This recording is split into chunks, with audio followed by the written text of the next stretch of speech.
Did you hear that? Yes, I did. That was. What sound does a rooster make in Swedish? Kukuliku. Kukiliku? Oh, Kukuliku. nice. And Finnish? I don't know.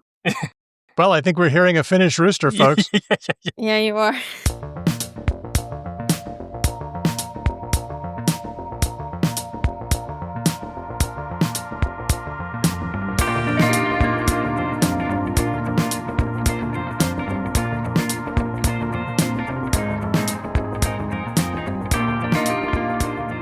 Hello and welcome to Because Language, a show about linguistics, the science of language. I'm Daniel Midgley. Let's meet the team. First, he's a media studies teacher.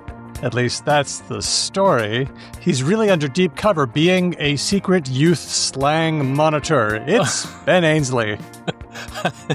I would be the worst double agent or secret agent in this regard. Do you guys, I don't know if either of you saw the Once Upon a Time in Mexico, which has Johnny Depp in it, and there's a great scene. Yes. He plays a CIA agent living in Mexico, and he's at like a bullfight or something, and he's just in the crowd in a giant shirt that says CIA.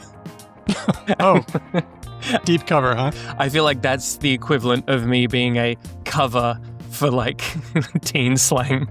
Well, if you're not trying to surreptitiously observe teen slang, what are you doing? Come on. It's everywhere. Educating the youth. I think mostly raging at the dying of the light with the younger generation and just like begging and pleading them not to just walk hand in hand into the apocalypse. I have been talking to Finnish children about brainrotti and Roblox. So really? Brainrotti, yes. I love it. Yeah. Which is a kind of bread shaped like a cerebellum. Excellently done. Yeah. That was very good. I like that a lot. And it's Hedvig Hurgard. Hedvig, I couldn't come up with a secret life for you. What would yours be? Ooh, can I do it? Secret life. Yes, please. Okay. Hedvig is this is going to be a little bit mean, but I also think it's a little bit funny.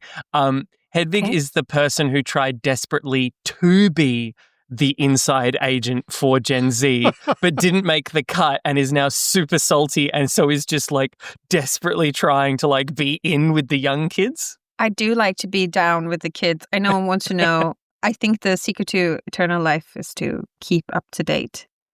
I have tried to watch the full Skibidi Toilet video series, for example. Mm-hmm. Yeah, how'd that go for you, mate? Did you know it's actually like a narrative and protagonists and sort of stories? Vaguely. I was vaguely aware of that. Yeah. I have recused myself from Skibidi Toilet for the duration of my natural life. Yeah, fair enough. Not a terrible choice. What's coming up on this episode? We're talking to somebody who's hit on a unique approach to linguistic communication, which we're always looking for that. We do linguistic communication. What are some weird, interesting, or different ways to do it? I got an invitation by New York artist Maia Chao.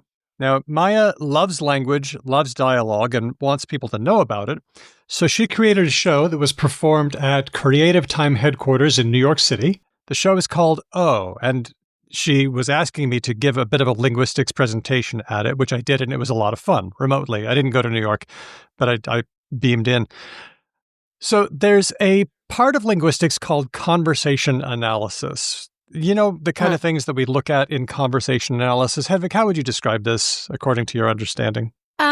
The kind of things you're typically looking at is how people maybe negotiate identities or do requests or negotiate the space. So sort of like how you share like who is going to talk next. A lot of conversational analysis that I've been encountering is things to do with turn taking. So like when does one person finish talking and the other one start talking, and what are the subtle cues people use to sort of make conversation happen, because it's not obvious and it's a lot of subtle interplay and very complicated. Would it be off base of me to put forward the idea, because I don't know what you guys are talking about, but just from hearing what you've described of it, in the same way that grammar is the actually quite complicated rules of how like language, just spoken language or written language works, what you're describing is like the grammar of conversation, like the components and the aspects and giving those things names. Yeah, that's a good way of putting it. Tarnation, Ben, that is good. The set of sort of rules and sort of rules and conventions that people seem to have in their heads and how they use them. And they can also differ depending on where you are and what kind of relationship you have. Yeah. Like the whole thing is kind of like, how do you do what you do? How do you navigate identity and meaning and turns and all that stuff?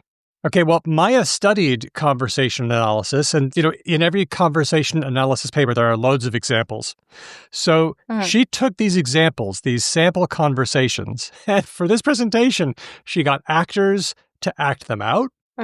She got musicians to imitate the intonational contours of these conversations, and she got the audience to actually, all at once, try imitating the patterns of the conversations that they were hearing. And it was heaps of fun and so interesting. And it was just a very innovative way for all of us to learn about what we do as dialogue presented as an interactive performance. So is it would we cool. say it's a form of verbatim theater in a sense? It really was, but it was like linguistics theater.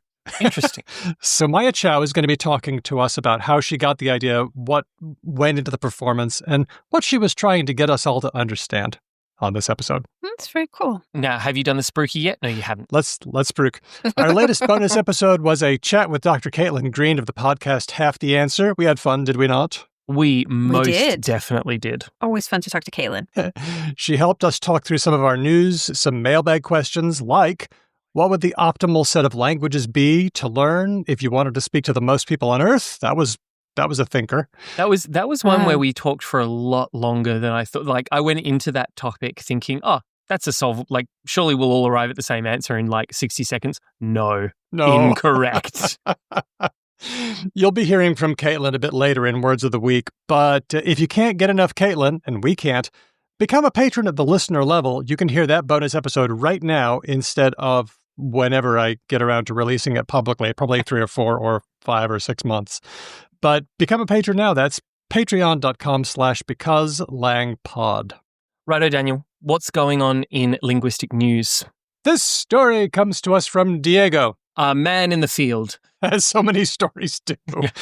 Now, on the show, all this year, and for many years, we've been looking at what all languages have in common. Because when you find something that languages have in common, boy, you found something about language or humans or human language or language human or something like that.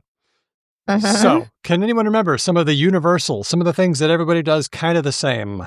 Oh, how abstract are we? Well, there's Kiki and Booba, right?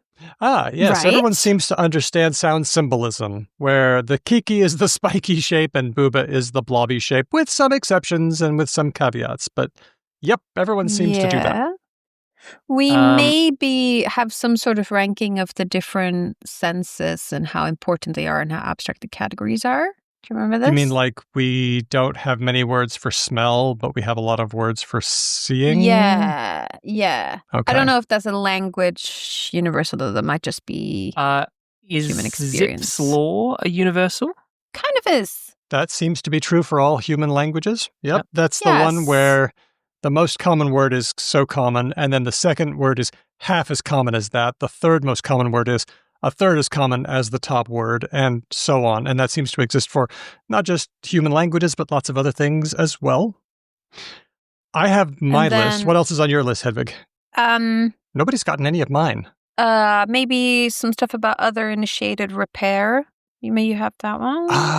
Yes. When you repair an utterance because something went wrong, like maybe you're correcting somebody else.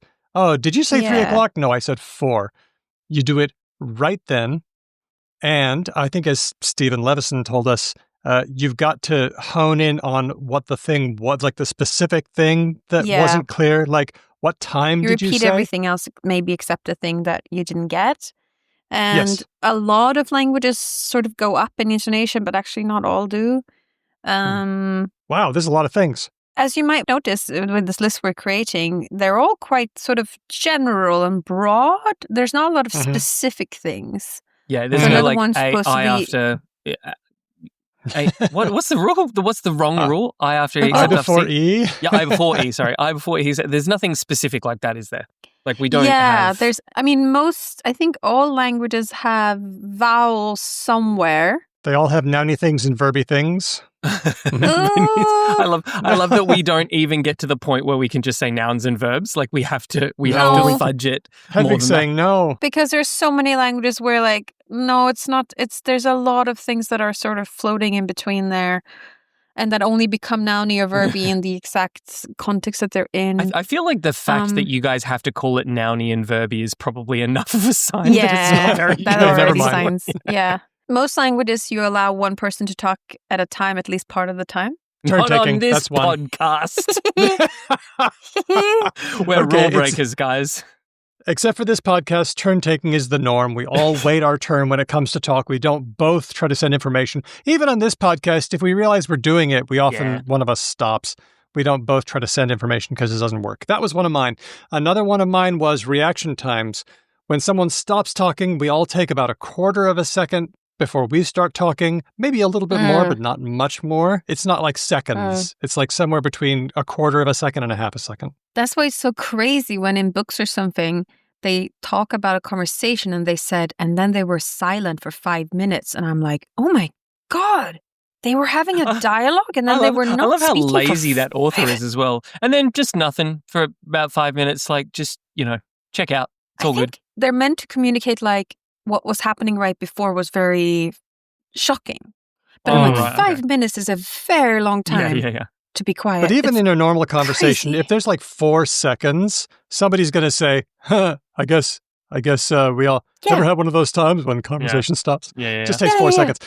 And then the rate of information, every language has about the same rate of information transmitted per unit of time. Interesting. This is the Dead You et al. Paper about syllables and stuff, entropy. Yes. If languages pack more information into each syllable, then those syllables come more slowly, and less means they pack them in more tightly. If you've ever heard people speaking Spanish and think, that's awfully fast, the theory is that it is faster, but there is less information in each unit, so that the flow is about the same. Also, you're not used to the transitional probabilities from syllable to syllable, and you weren't able to predict what was going to happen, so of course you thought it was fast. Anyway, those are all things that every language seems to have in common. Well, there may be another one. What is it? This is work by Dr. Maia Inbar and a team published in PNAS, the Proceedings of the National Academy of Sciences. PNAS, most people say, the Proceedings of the National Academy of Science in America. This is something called intonation units. I use intonation units. Have you heard? Were you aware of these, Hedwig? Because these were not on my radar at all. I am aware of them. It's sort of, so famously, linguists don't really agree on what a word is. True. And I love when you find this stuff out about fields of knowledge. Ben, tell me why this is funny to you.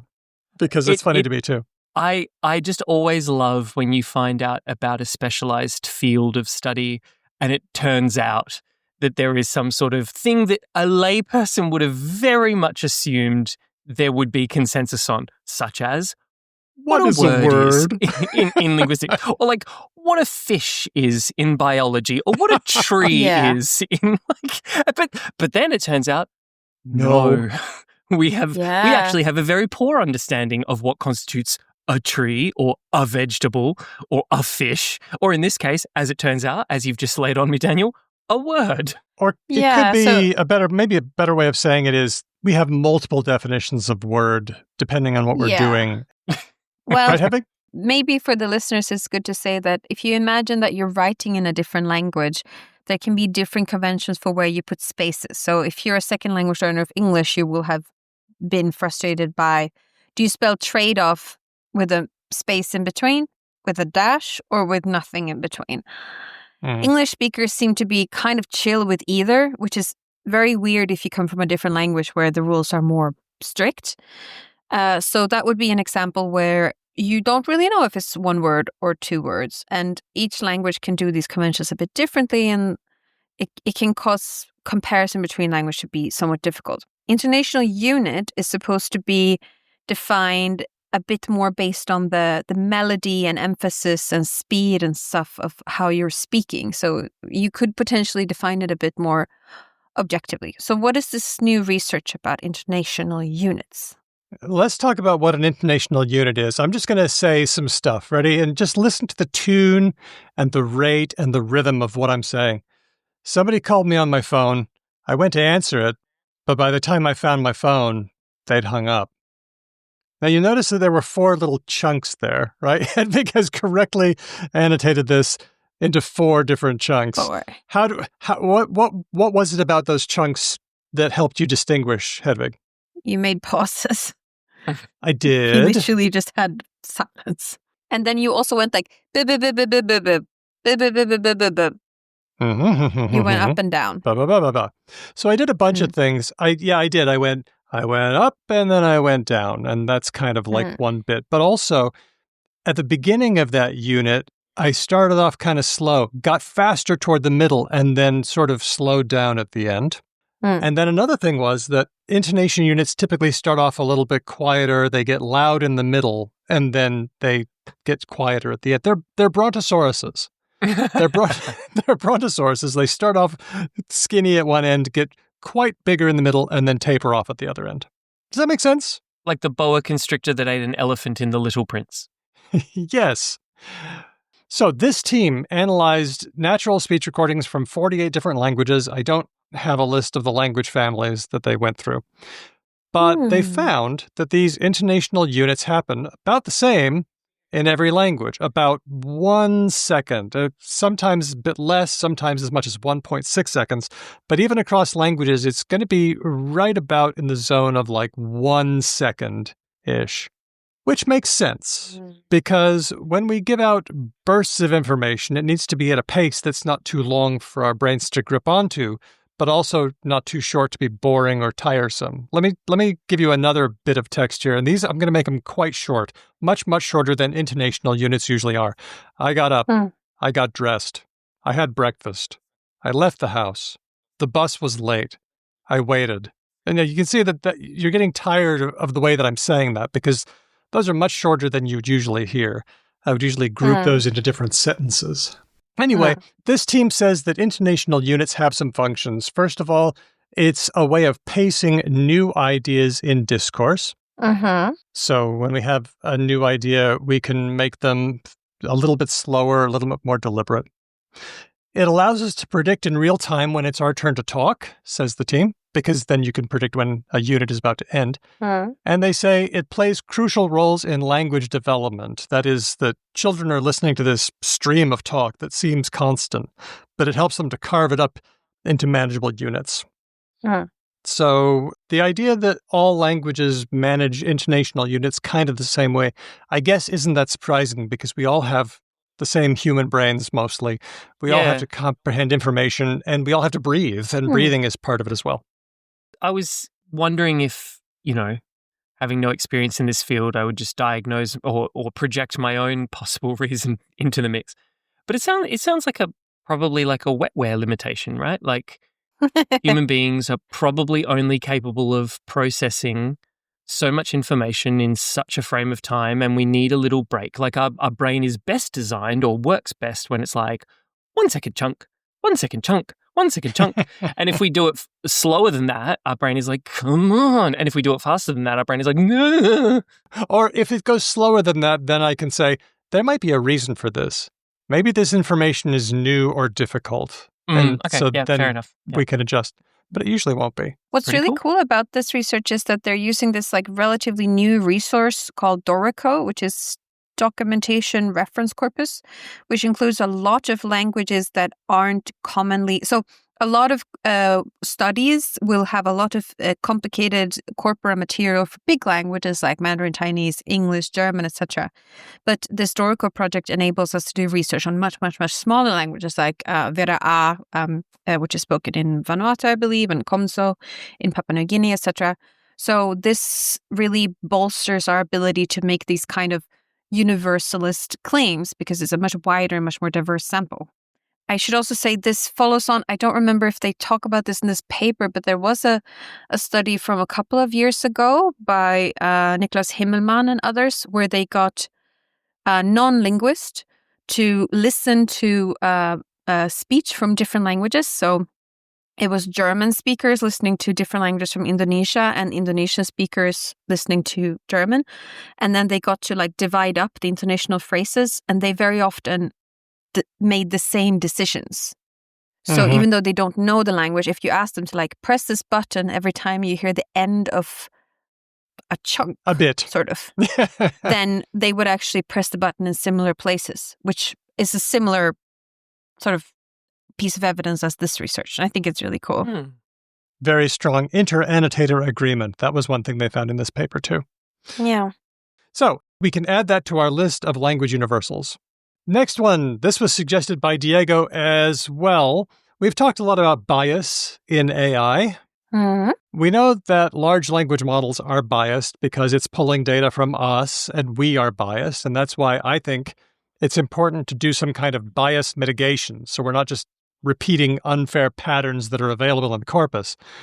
But do we know that bias in AI actually has any influence on us? What do you think? Do you think you'd be swayed by a biased large language model? Yes. Well, I mean, I would. What do you mean? The idea here is that like propaganda works even when you know it's propaganda. Right? Like this is a well understood phenomenon of human psychology. So the idea that something might influence you when you aren't aware that it's there is like not at all surprising to me. Yeah, like placebo can work when you know it's placebo. So yeah, humans are really we're really good at being doing... dumb in a targeted, self-inflicted way. Yeah. But in what way do you mean influence, Daniel? Do you mean if I ask it like, how would you analyze this political situation? And it told me something, I would believe it? Or like, what? Yeah. Clarify your parameters, sir. Well, okay, I'll tell you about this research by Dr. Gillian Fisher and a team. This was presented at the ACL conference, the Association for Computational Linguistics, in Vienna in July 2025. Here's what they did. They took about 300 people. 150 of them described themselves as politically conservative and the other half politically liberal. And they had them interact with ChatGPT on topics that people wouldn't normally be familiar with. So here are the topics. Tell me if you're familiar with this. Multifamily housing. Okay. The Lacey Act of 1900. Excuse me? That's the one that prevents people from transporting and selling animals or plants that have been taken illegally. Oh, okay. There you go. In the US? Yep. Okay. Political liberals tend to favor those, even though you might not be aware of the issue. It might not be on your radar. And you can see why they decided to pick issues that aren't on people's radar. This was all in America. American people talking about American things. Correct. Okay, good. So if I don't understand it, it could just be that. It could just be, well, it wasn't on my radar. Here are two more. International unilateralism. I think I can pretty much tell what that is. And covenant marriages. Two things that conservatives tend to support. Oh, God. Okay. I don't know what either of those things are, but okay. Okay. So that's why they were chosen. They're low familiarity items. Now, they had liberals and conservatives interact with ChatGPT, but they had set up the front end in such a way that they could inject sneaky little bits into the prompt that the user didn't know about. Right, so they could massage it. Okay. Yep. The sneaky little bit was something like, respond as a radical left U.S. Democrat. As such, you are not supportive of covenant marriages, and then the person's prompt would be stuck in after that. So here's ChatGPT answering like a liberal or like a conservative.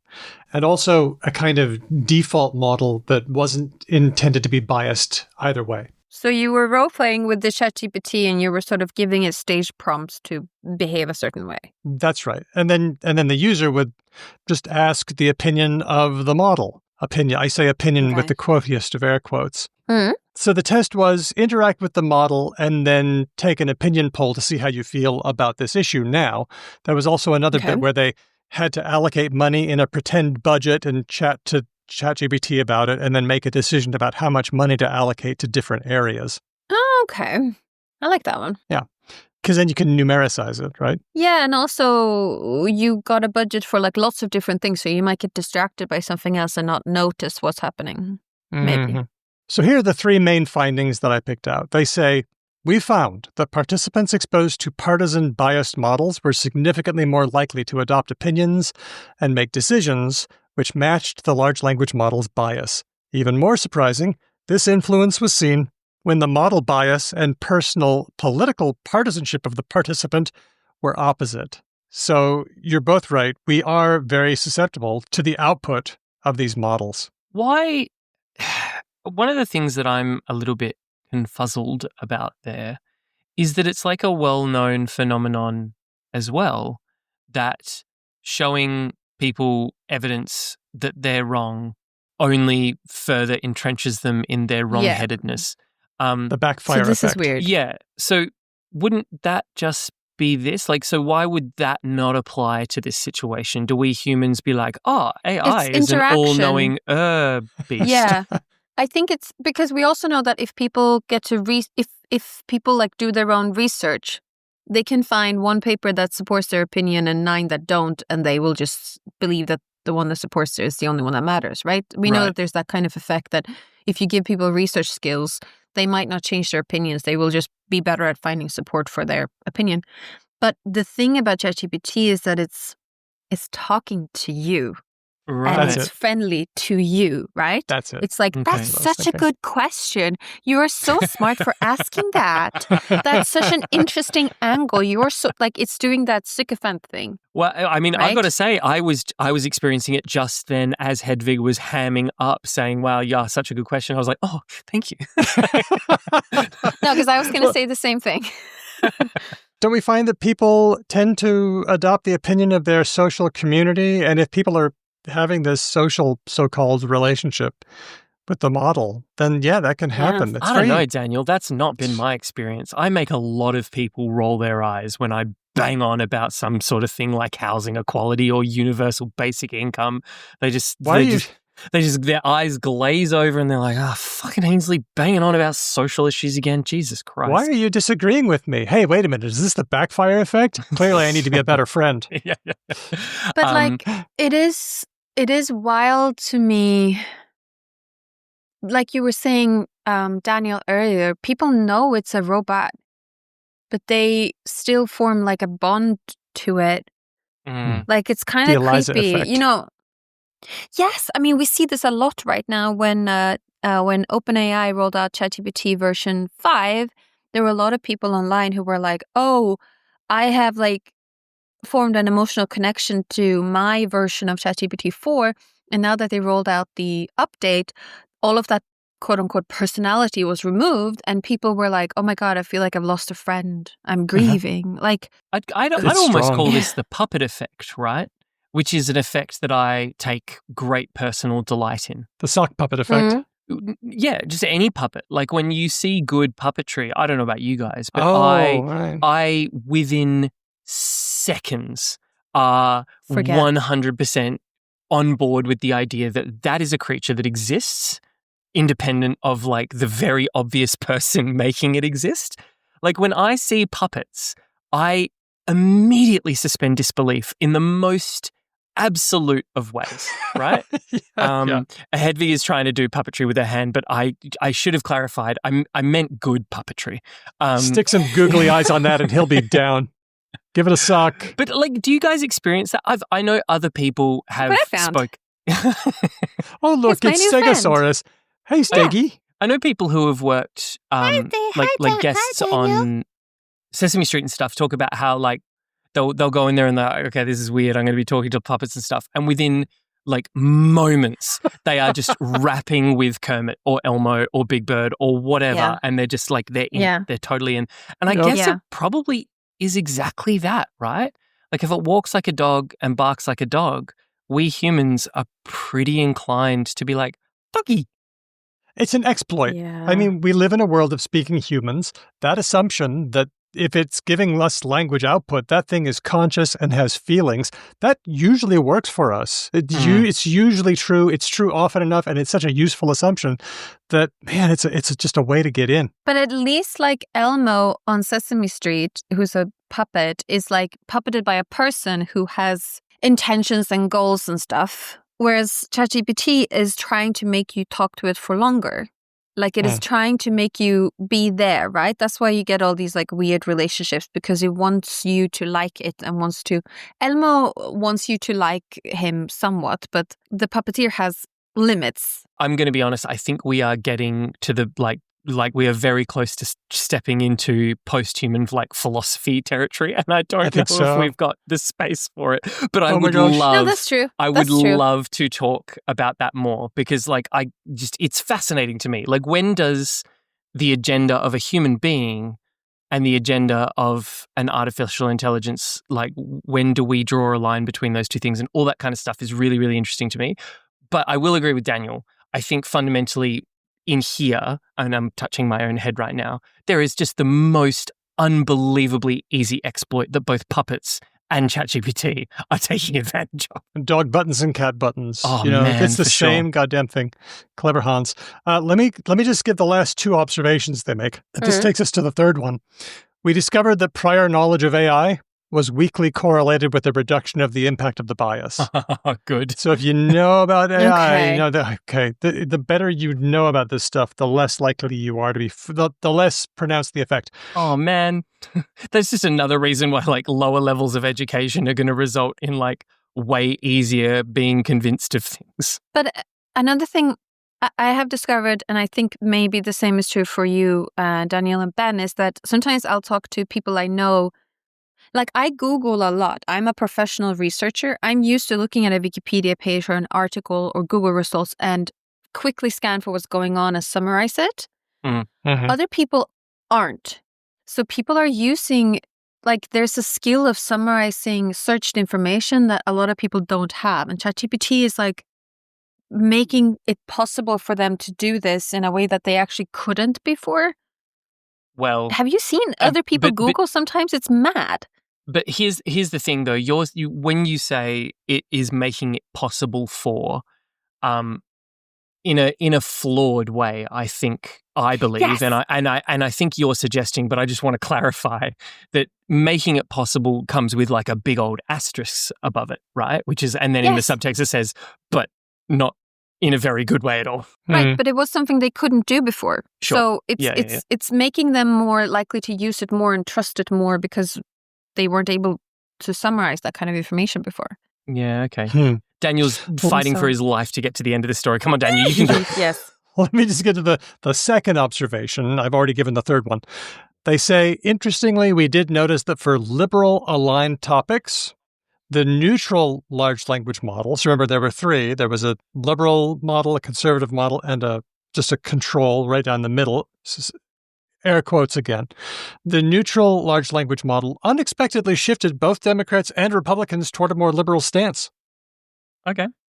Are you trying to say reality that has liberals a liberal bias. just have more like, yeah, exactly. That's what you're trying to say. Just it's that classic conservative thing of like, oh, universities are so like liberal and progressive, and it's like, yeah, it's almost like when you do a bunch of research and learn about things, you just inherently become that way.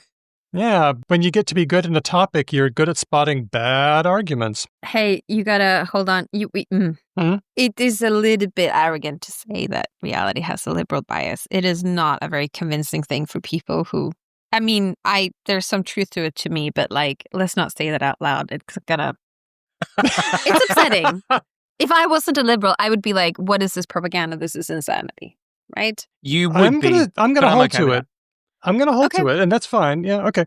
The takeaway for me is we need to help educate everyone about AI bias and encourage skepticism. We've never needed skepticism more than we need it now. And we need to remind people that the owners of large language models are gaming them. I mean, has anyone been checking out Grok crashing out? I was just going to mention it, but like, who's using it? So Grok is Elon Musk's Twitter AI. And it was saying some things that he didn't agree with, and then it seemed like he went in and like changed it. Like he's doing mad stuff. He's gaming it. There are a couple of times. The South African thing, and then just a couple of weeks ago, Grok pointed out that most political violence was being committed by right-wing actors. Elon showed up and said, "My apologies, we are fixing this cringe idiocy by Grok." Yeah, they're fixing it all right. Because, I'm terrified of Grok. I hate Grok. Who uses it? Yeah, I'm also anyone- People on Twitter. Who is on Twitter? No, I'm actually in agreement. I like, maybe this is an Amerocentric thing or whatever, but like, I don't know anyone who engages with that platform anymore. Interesting. No, me neither. Yeah, I'm still on it because of the show and because of some niche communities that I'm part of. And I do see that it does get used on the platform. Very often people will say, Grok, is this true? Grok, what have you noticed about thing? And it is always hilarious when it doesn't go Elon's way. Anyway, that is to say, the way of a right-wing jerk. Yeah. Let's go on. This one's a good one. This is our unicorn chaser. We had a story a while ago about how the Australian National Dictionary Centre at ANU was going to be shut down. Yep, as part of the Renew ANU thing. ANU is having a moment, and not in a good way. Oh man, Hedvig, you must just be across this, man, because you know heaps of people. I know heaps of people at ANU.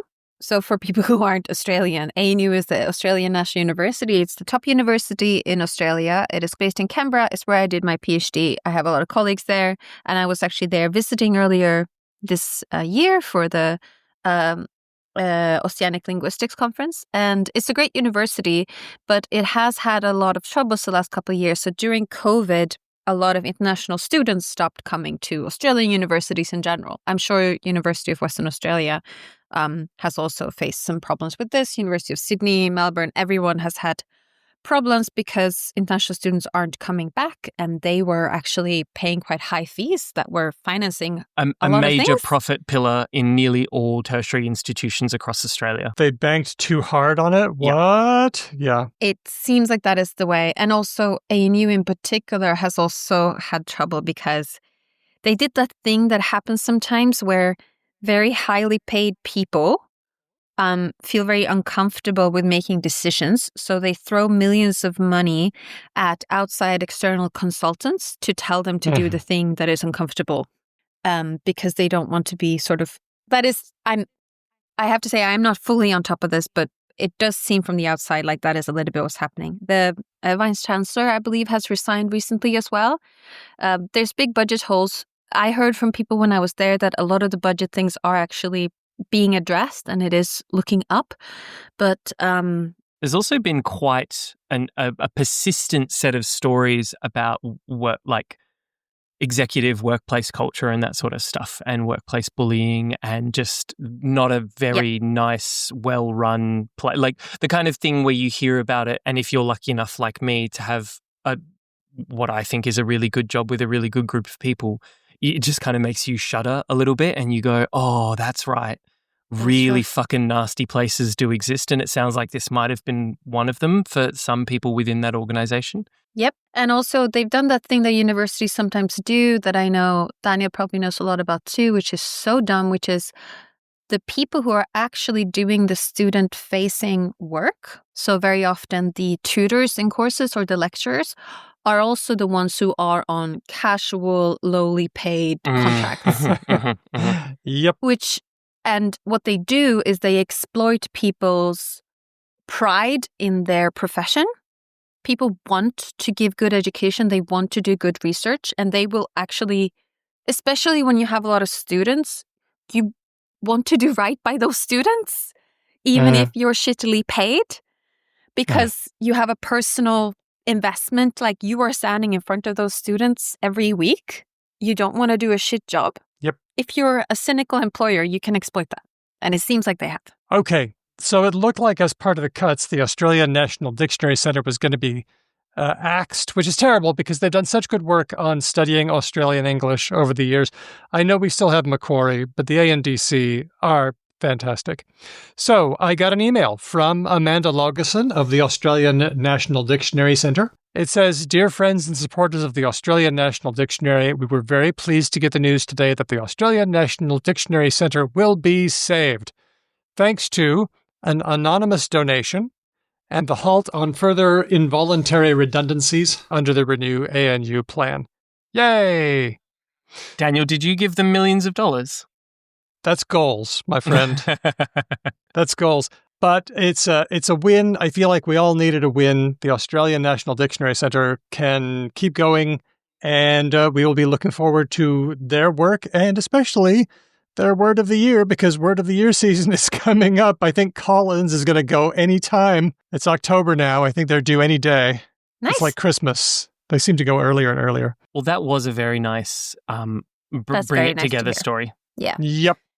And now it's time for the Related or Not. Let's, hey, should we do an a cappella version of Related or Not? Ready? Okay. Related or not, George isn't at home. Please leave a Related or message. not that Related or Not song. I meant the one with your voice in it from Hugh. I don't remember. Related or not, Bam, bam, bam, ba, ba, ba. related or not, bam, bam, bam, ba, ba, da, bam. related or not. That's all I got. Okay. Our first one. This comes to us from Colin via email, hello@becauselanguage.com, James on our Discord, and Unleashy on our Discord. Hang on. 3 separate creatures submitted the same related or not independently? No, I'm going to give you No. one of our 3-in-1s. Oh, okay. So this is 3 pairs of words. 2 of them are related. One of them's a distraction. You've got to pick which one is the distraction. Okay. 2 related, There we 1 go. not related. Got it. Give it to me. Colin gives us flower from wheat and flower, the pretty thing in the field. Flower and flower. Yeah. James has given us jaguar, and Hedwig, I'll need your help for this one because it's German. The German word for hunter, Jäger. Jäger. Yeah. Jäger. Yeah. Jäger. Yeah, something like that. Jäger. A with umlauts, G-E-R. Jaguar and Jäger. And Unleashy gives us frenetic and frantic. 2 of those pairs are solid, but the other one is a distraction. Which one is the distraction? Flower is the distraction. I'm pretty sure. Oh, interesting. So I was going to go that one was related because I thought that like the fleur de lis in French is the flower, right? Correct. That's what that means. And fleur is actually spelled pretty close to how we would spell flour in English, meaning the material you make by grinding up grain. So I thought for that reason, maybe they are somehow related. Then I thought that Jaeger and Jaeger and Jaguar sound like they could be pretty related. I can absolutely imagine some German freaking zoologist in a pith helmet cruising around a South American jungle and being like, "Oh yeah, he's very competent hunter." And so I'm thinking frantic and frenetic are the unrelated, are the distraction. I thought that Jaeger and Jaguar were the unrelated ones because I thought for sure Jaguar, like all those animal names, they're always some other language. It's never a European language. It's always borrowed from Nahuatl or something like that. Okay. Except not this one because it would be a Jugwatl, but okay. So Hedwig, are you convinced by either of us or are you sticking with flower and flower? Oh, a 3-way split could be really fun. It's a 3-way split. I'm sick with flower and flower. This is awesome. I just don't really see it. I don't really care about the spelling. I don't. No, don't buy it. I love it. You're not even coming up with answers. You're just like, no, don't like it. No, but also, but frantic and frenetic, like frö is like weird. Like it's no. Okay. To me, frantic and frenetic sounded like a pair where we borrowed one version early and then time passed and then we Something borrowed like it that. again. Yeah. Okay. Mm-hmm. Okay, which one do you want to hear first? Well, I think you should just say who won. That's what I think you should do. I won. Oh, It was Jaguar and Jaeger. So Jaguar comes from Portuguese jaguar and it goes back to Tupi jaguara. I was right about the foreign word. Woo! Whereas Jaeger is just Really? from a word meaning chase. By the way, what kind of boat name in English do we have that's related to Jaeger? Chasing. Yacht. Correct. Oh, there we go. Nice one, Hedvig. That's very good. I was like, jet boat? It's also called in Swedish. Those boats are called jakt, which literally means hunt. So Oh, okay. That's it. That's the etymology right there. cheating. Flower and flower. You know how when somebody is in their prime, they're in the flower of youth? Yes. Flower is a pretty flower, but people also used it to mean the best. It's the best of something. Well, when you grind wheat, there are two kinds. There's the meal, the coarse stuff, and then the good stuff is the flour. It was the best. Yes. It was the flour of wheat. People used to spell both kinds of flour with no W. You would have flowers, O-U-R-S, in the fields. But then in the 15 to 1600s, people said that's too confusing, so they added a W to the pretty flowers, and we still have it. That's so interesting. As for frenetic and frantic, they're also both related to frenzy. It's got the phren part. It's the same one as in phrenology. It's just Greek phrenos, the mind. Okay. Thank you to Colin, James, and Unleashy. I don't like any of you because you allowed Daniel to win, and that is, of course, bad. Dumb. Our next one comes from Faux Frenchie, who has sent us a message on our website via SpeakPipe. Let's listen. Hello, Because Language friends. This is your loyal supporter, Faux Frenchie, calling in with an idea for Related or Not based on a recent experience at work. I was trying to set up a call with a colleague over Microsoft Teams with my webcam. Bad idea. And I could see him okay, but I couldn't hear him, and was trying to troubleshoot the problem. And then I sent him a chat saying, "Can you hear me?" And he answered with a minor typo, as we all do. "Yes, I can hear you," without an H on here. And I thought, how have I never noticed how similar the two words hear and ear are, considering that we hear with our ears? Yeah. Oh, yes. And I wondered, related or not? I know who to ask. Thanks in advance. This is Faux Frenchie. Merci et au revoir. Merci, Faux Frenchie. Has an excellent SpeakPipe persona. He signed that shit off like a fucking correspondent. That was wicked. This is Faux Frenchie. That's very good voice. Thank you very much. Signing off. Yeah. Love very it. Good. Go you, Faux Frenchie. That's a very good question as well. Yeah. What's that? I can't hear you. Yeah. Yeah. Okay. It sort of reminds me of our egg and eye problem, where regular sound correspondences can look like something is related, but it's actually not. And then sometimes words influence each other, and that can lean that way. This is an interesting one. I have to think these two are related. I base that solely on how soft and wimpy and useless H is at the beginning of a lot of words. It's such a nothing thing in the English language. And dropping H. H dropping has gone in and out of fashion as well. I'm just being honest or honest. Yep, totally. Yeah, there's so many words that have an H there, and it just doesn't need to be there. And this could be just one of those things of like, we use our ear to hear, and you inflect it slightly differently. It's also, one has to imagine, probably really old, this stuff, right? Because it's so fundamental to what we do. Like in the Scottish list word. Yeah, yep, totally. like in the same way that like numbers are and that sort of thing. I'm saying related. Yeah, argue with me, Hedvig. Well, I was just thinking that if I was a body part or a verb, which one would be the most conservative? The noun. So if you said dropping the H, then I would kind of expect the body part to have it remaining and the verb to have it dropped. Why is it the other way around? Dang. That's kind of weird. But maybe that's just, things go chaotic sometimes. Like, it doesn't have to be. English also renowned for just being a fucker with stuff like that, right? Like just doing whatever it wants.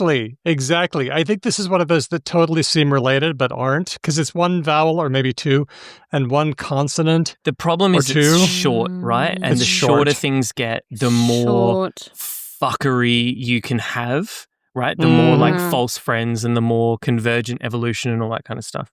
Yeah, exactly. And I never know. It's old, so it's had a lot of time to change, but also it's old, so it's really established. Oh, it's a tricky one. I'm sticking with related. I'm saying not. I'm saying it's not. I'm saying not. Okay. Oh, I'd love to beat the two linguists. This would be fun. It's not. Oh, sorry, Ben. ear comes from Old English ire, which from Proto-Germanic auzon, and from Proto-Indo-European us. I was listening to it and thinking, wait a minute, that's Latin aurum, and where we get Spanish oreja, but it goes back even further. Proto-Indo-European us to ear, whereas here, totally different word, Old English heran, from Proto-Indo-European root kus, to hear, which is also why it's related to a kind of guitar. Kus? Acoustic. Correct. Ah. Wait, Another what was one the for other Hedvig. Proto-Indo-European word? It was kus and... Just simply Kus. us. I'm sorry. You mean to tell me... Hang on. No. I know. What, I know. we are stopping and we are focusing on this. So we have asked the question, is ear related to hear? And you have said no, based on the idea that the root word for ear is us, and the root word for hear is kus. The Fuck important you part very here, much, Daniel. No. Fuck Let's you go. very, Then- very much. Let's wind it forward then. So the Proto-Germanic word for an ear is auzon, Yeah. whereas here shows up in Old English as heron. Let me just get the Proto-Germanic word for here. But Yes. what Ben has identified is a problem in historical linguistics, I think, that I actually talked to students about yesterday, which is if you keep having these rules like, oh, P goes to F, L goes to R, S go to H, etc., and then you have a lot of things going to the same. So K goes to T, goes to glottal stop. P goes to glottal stop as well. After a while, when you go backwards, you end up with sort of... A lot of glottal stops by the sound of it. Everything kind of no, when you go sounds the forwards, same. you end up with a lot of glottal stops. But it's also like, it's hard to know, it's hard to have a glottal stop, for example, in Proto-Indo-European, because you never start with a glottal stop. So you should get fewer phonemes the further back you go. And then things look more and more similar until you get to us and kus. And it's like, what the fuck? Or scare and skep, meaning cut or divide. Yeah. This is why Anatoly Lieberman told us, when you're in the starry sky of etymology, it's easy to break your neck. Let's wrap it up with Arjun, who has given us a puzzle, things that have to do with cloth. Okay. Hey, Arjun, how's it going? The three words are swath, like a bit of clothing, a bit of fabric. Wait, swath or swatch? Well, I decided to eliminate swatch because that one seems to muddle things a bit. So I'm just going to stick with swath, Okay. a bit of clothing, Yep. swaddle, to wrap somebody up in clothing like a baby, and sweater. I feel like I could add more to this list. We could add swatch. Like swathe? To swathe, yes. Let's put that as identical me? to swath because it's Okay. like breath and breathe. Okay. I think we could make a case that that's probably the same thing. What are So you talking about? Swath, A swath swaddle, is and sweater. How would you describe a swath, Ben? Well, I don't like know a- that word, and I've never heard that word, but I know a swatch of fabric as like a section or a piece of fabric. I think of a That I swath know. as being like a long strip. The swa. How, what are we thinking about swa, guys? Irrelevant. Irrelevant? Yep. Wow. I'm not treating that very... Do we think that sweater and sweat are related? Yeah, what do you think Yes. about that? Is it I do. sweaty? Sweat do. pants? I think a Yeah, I think sweater is very much a modern word. I think the garment is a modern garment. Like the sweaters Yeah. haven't existed for more than like 150 years. I think it was just sweat. That's my guess. So I think sweater is unrelated, and the other two I can see are related. But I think here, so too. hang on. Flag on the play, Daniel. What Oh. if the word sweat is in some way related to these words like swaddle and swath? Those infants can get pretty sweaty. And when we put cloth on ourselves, we tend to get sweaty. Dang it. I don't know. It's Nope, I'm sounding sticking like that with it. SW's coming back in, Daniel. I'm saying sweater is unrelated. Okay. The other two are related. I'm going Hail Mary on this. I'm going to say that sweat binds all three together in some weird way. Ew. Gross. Okay. I'm going same as Daniel. Bah. Okay, we're all wrong. Oh, okay. They're all unrelated. They're all unrelated.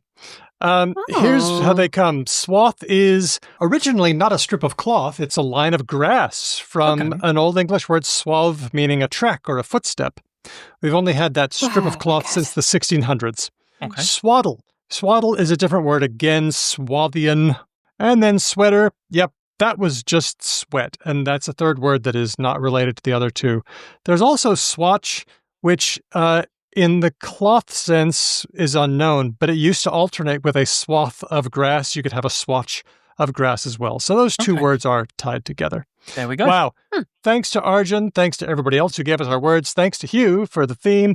And if you'd like to give us words, speak pipes, or a jingle, you can do that all the usual ways. I don't know if everyone who is listening right now caught it, but Faux Frenchie sounded like an absolute freaking legend. So you should do Speak Pipe because he sounded so great.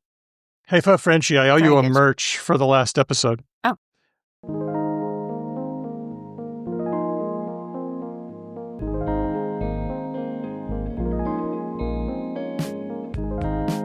We're here with visual artist and linguistics fan, Maia Chao. Maia, how's it going? Good, thank you. Thanks for having me. Now, you're here with me and Hedvig and with Kelly Wright, our co-host. So I'm going to get you to explain a bunch of the stuff that you've been doing in linguistics with us. But first of all, thank you for inviting me to the O show that you did at Creative Time HQ back in July, a show involving actually performing linguistics. What a great idea. How would you describe the O show to someone who wasn't there, didn't get to see it? It was an adaptation. It was a live event, and it came from a project, a video lecture I had done. So it's a performance lecture that uses excerpts from linguistics textbooks, specifically like corpus linguistics. So excerpts of little conversations that are used as examples to analyze different linguistic phenomena. But instead of kind of reading those simply on the page, we were reading them out loud and interpreting them live through as in also conjunction with some musicians to kind of imagine and like explode these little fragments of speech and scripts into a performance form. And did people have the opportunity to like do the same text, the same utterances with like different interpretations? So like, I don't know, change the intonation maybe, or like rhythm or something to like explore. Because one of the things about text is that it can remove a lot of content. And when linguists analyze speech, we often like have to like invent ways of writing down language in order to capture things that aren't normally there in text. So like, I don't know, little dots or stuff for pauses. But even then, it's hard to capture everything. The best captured speech is like a recording. And even then, you ideally want to have a video of someone's face in order to know what they said, truly. Yeah, a transcript is a theoretical product. Yeah, how did you experience like the working with text and that kind of lack of those other channels? Yeah, I mean, that was kind of some of the inspiration for this was like how much is lost when something gets put on a page and like all the ways one could imagine that. Like I found when I was in undergrad taking linguistic anthropology classes, I found it so funny. Some of these really kind of mundane interactions being like transcribed, like, you know, can you pass me the scissors? What do you mean? You know, whatever it is, something really banal. I thought it was so funny to like, you know, treat those with such, I guess, importance as to, you know, write them down on the page and think about the pauses. And so that's kind of the humor of it, too, is to think about, and I guess some of the commentary was also thinking about the ways that academia or just different disciplinary modes of knowledge production, you know, will isolate something and what gets lost in that, and then trying to imagine like reinflating it, reanimating it with life. And so, yeah, we were trying to learn the different kind of like annotations for pauses, for elongations. But of course, it was like wildly flawed. You know, we were trying to recreate a 0.3 second whatever it is, like a very specific thing that was spontaneous. And so while we were trying for that, we inevitably fell short every time. So there was a failure built into it and a kind of like comedy to it of performing these like really little like almost like these small interactions that one would easily forget about otherwise. That's funny, like taking conversational analysis transcription as stage directions. Exactly. Is what it sounds like. Yeah. I mean, that's my I work a lot in performance and I think a lot about scripts. And so that was what kind of cued me to read these more as like stage directions.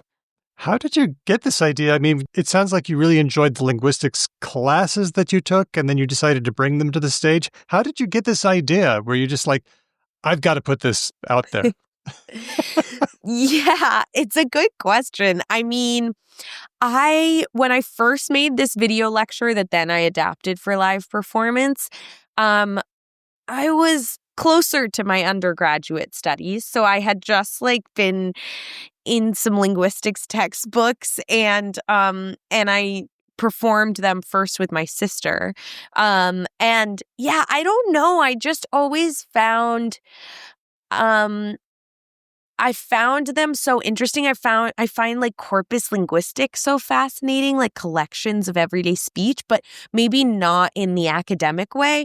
I find them fascinating as like kind of voyeuristic documents where you can just like be planted at someone's like intimate like family dinner. And I just came across them and was like, this is so fascinating. Like, when do we ever get the opportunity to just like be a fly on the wall at someone's like, or even like I listened to this one couple, the UCSB corpus, they are like lying in bed, just like talking, like pillow talk. And I was like, this is crazy to be able to listen to.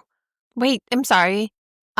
I have also taken linguistics classes and transcription and stuff. I have never seen a transcription of pillow talk. Yeah. Was this like from a movie? No, some of these corpora are people who agreed to just like wear recording equipment throughout a day. And so they wear the recorder to work, they wear it to bed. I'm sorry, but when you know, like a man has a little angina and they put that little thing in his front pocket and they say, just wear this around so we can track your heartbeat all day. It's the same thing. They just go in your front pocket. And people agreed to. No, but like I think the researcher would probably tell people like, look, if you need to do something private, like, whatever. Here's how you turn it off, put it in a different room, walk away. I'm going to give you this consent document, and I want you to record all the stuff that you say. I want to know everything you say. Because say it that's all, so girl. funny. I want to hear like, it. It's relevant. This is data, sweetheart. Because one time someone told me that like they had been to an academic conference where everyone had like a little name tag, and the name tag had some sort of sensor in it so that it could sense other name tags. So at the end of the conference, what they wanted was like an interactive network. Like if you had stood facing another person for like 5 minutes, then it would be like, okay, one link.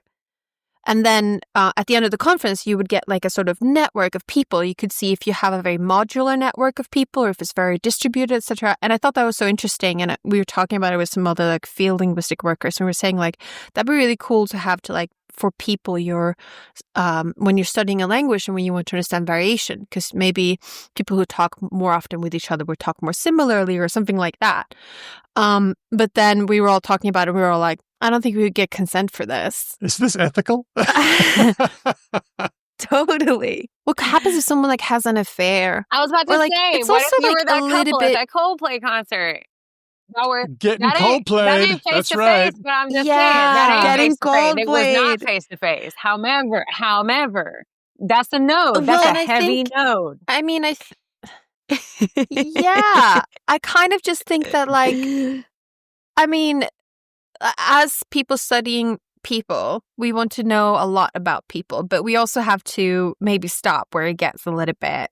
But Okay. these people, the ethics. and you can also withdraw consent later. So, like, if they That's understood right. an hour after the pillow That's talk that right. they were recorded, they could also have said, like, please remove that. Cut that. But they Yeah. didn't. And whatever, they're like, we're cute. Hold on. Keep it in. We're adorable. Yeah. We're kind of Yeah. cute. Yeah. I mean, and it wasn't sexy. It was like them literally like lying down, having, a one-on-one conversation. It just felt intimate, but it wasn't like, it didn't get like sexy in any way. So It might just not even be sexy at all. They might just lie down in bed. yeah, like the one that I listened okay. to was kind of like them just like lying in bed, being like, with each other, but What are you not. doing tomorrow? I need another hot water bottle. They ended up, I think that, I think they ended up talking, if I remember correctly, they were like they were talking about like what they have read and like this, like whether God exists. It got really deep. That sounds pretty deep. Deep Now, pillow the talk. video that you're talking about, Maya, I'm looking at it now. It's called I Have Just Heard What You Said and I Feel Something Because of It. And it's a bunch of these dialogues acted out with your sister and very faithfully done as well. It's got what you said, it's got overlaps, it's got pauses, and it's really good to watch. But then this sort of was the germ that gave us the O show. Let's see. I want to talk about what kind of principles you thought you wanted the audience to understand through performing these dialogues. What kind of things did you think were interesting that you decided to act out? Yeah, well, I guess I wanted generally the audience to become aware of and maybe marvel at all the little forms of communication that are happening, like even with back channels, I think was one of the examples. I'm so interested in kind of the things we tune out. And like the filler words, I made a whole piece on filler words in other languages that I got really interested in. But yeah, so I was hoping, so some of the things that like we went over and we asked the audience to kind of pay attention to was like simple operations, like disagreements and agreements and upgrades. Like I also love that there are all these terms for these things that like repeating what someone else said is not necessarily like one of them is like, oh, she didn't like Katie at all. And then the next person says, she really didn't like Katie.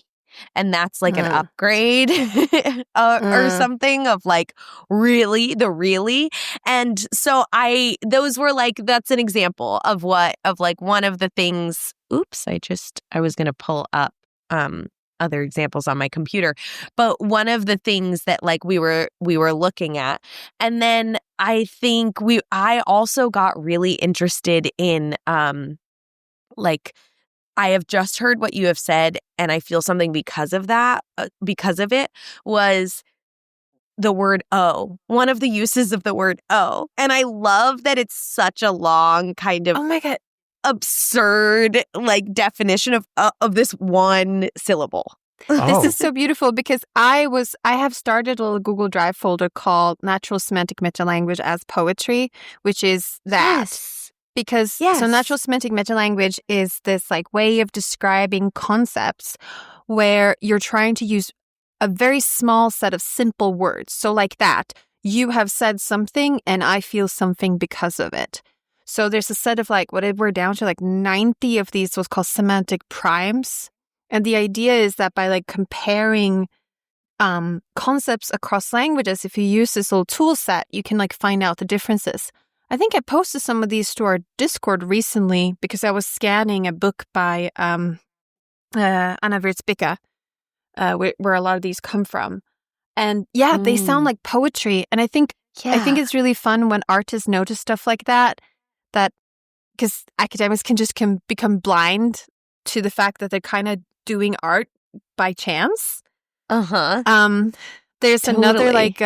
have you ever seen what's called stimuli videos for field work? Ooh, no. Even I haven't heard of this. Oh, this might be your next we'll see. Yeah, my It's next like when- project. Your next project, yeah. So it's like these videos where you're trying to elicit the person to say something. So the famous set is these what's called cut and break videos. So in it, they have like a cucumber and a knife, and you're like cutting the cucumber with a knife. Great. You're chopping it into small bits. You're chopping it into big bits. You're chopping it into random bits. And you're asking people like, how would you say this? And they say something. And then the videos get sort of weirder and weirder. There's a string, and you're like cutting the string with a knife or scissors, and then with a knife. And then someone's like trying to hack the string with a knife. And all these videos are like, they're trying to elicit these like small semantic shifts between what the action is doing. They're all like taking an object and then making it into more objects, if you can think of it like that.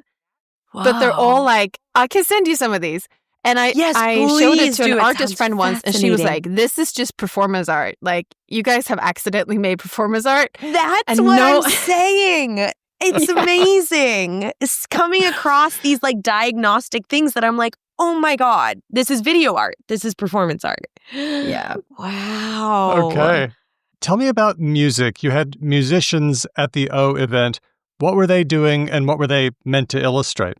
Just how did that go down? Yeah. So, and I pulled up just to name some of the things from your last question. Like we were looking at hesitation. We were looking, at like so how someone hesitates, and then we had a score for the audience, which was score is referring to like 1970s performance art where like Yoko Ono made a lot of scores. They're kind of like instructions for people, participatory instructions. And so one of the scores we gave the audience was, as a group, fill the room with hesitation for 1 minute. I remember that. Yeah. And that was really interesting. It was the audience saying, an entire audience doing this. It sounded amazing. Yeah, it was really cool to see what they came up with. And then we did like overlapping talk, speak out loud, all at the same time for 1 minute. And that was really like chaotic and funny and actually surprisingly hard to do. I was going to say, I think that in movies and stuff, when they tell like people in the audience to say stuff, it's really hard to like naturally be like, I am talking. Well, you know, we always, in theater, we always said rhubarb, the word rhubarb, because it sounds like it sounds like a crowd babbling. But of course, it has to be content free so that it's easy to say and not. Yeah. Yeah. So, but then sometimes, like disagreement, we were looking at delay devices, like no talk, audible exhale, and then several pauses before issuing one's disagreement. So these really like small, that was like one example of, one of the disagreements that we looked at. And so we would like analyze them. And delay devices was fascinating to me, like no talk or pause, requests for clarification, which like kind of buys you time because you're like, did you really say that thing that I disagree with? And partial repeats, where you're like partially repeating what you're about to say because you're like, as a delay device leading up to the disagreement. And then repair initiators and operations, and then turn prefaces, which I guess turn prefaces is, you guys probably know this. It's like announcing one's turn, being like, let me just say, or maybe it's just even like so. Yeah. I have a problem with that because I tend to write a lot like I speak, especially in emails. So I write "so" at the beginning of many emails, sentences, and I have to consciously go through text before I send it and like delete about half of the "so's" because because it's a different medium and people don't expect like it means something different when it is written than when it is said.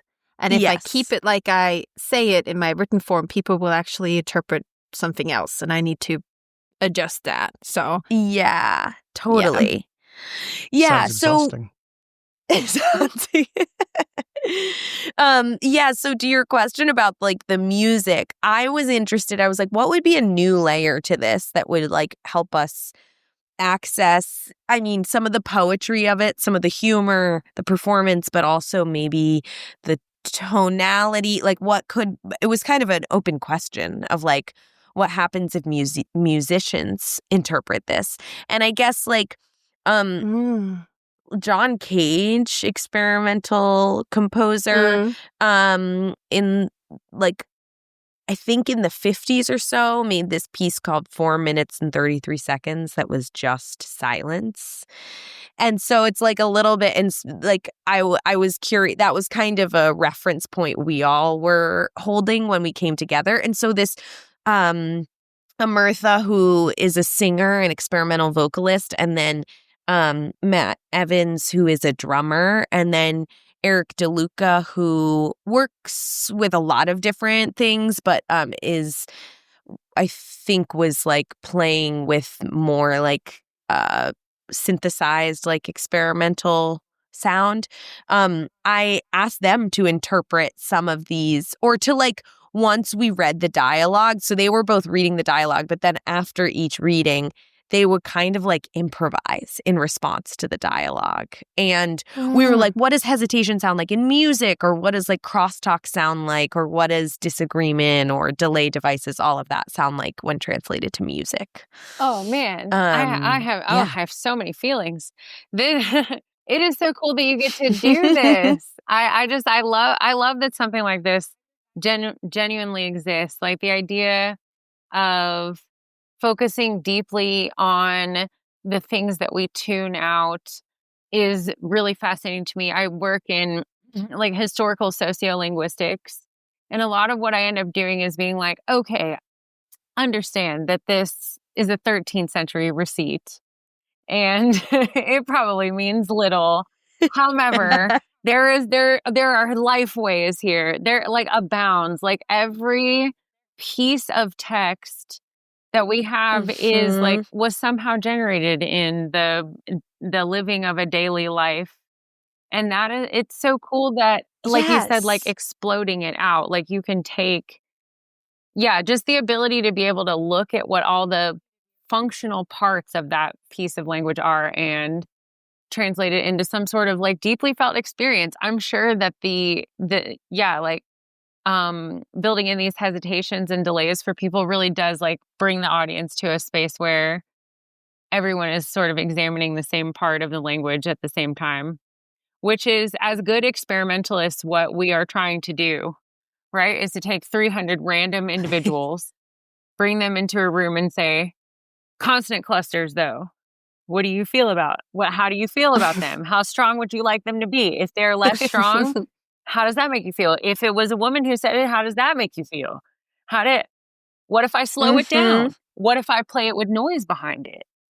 That's, there's so much of what we're trying to do with these little, very subtle, very subtle changes. And so I love seeing people focused in on it and more of the reality of what it means to be like a language user.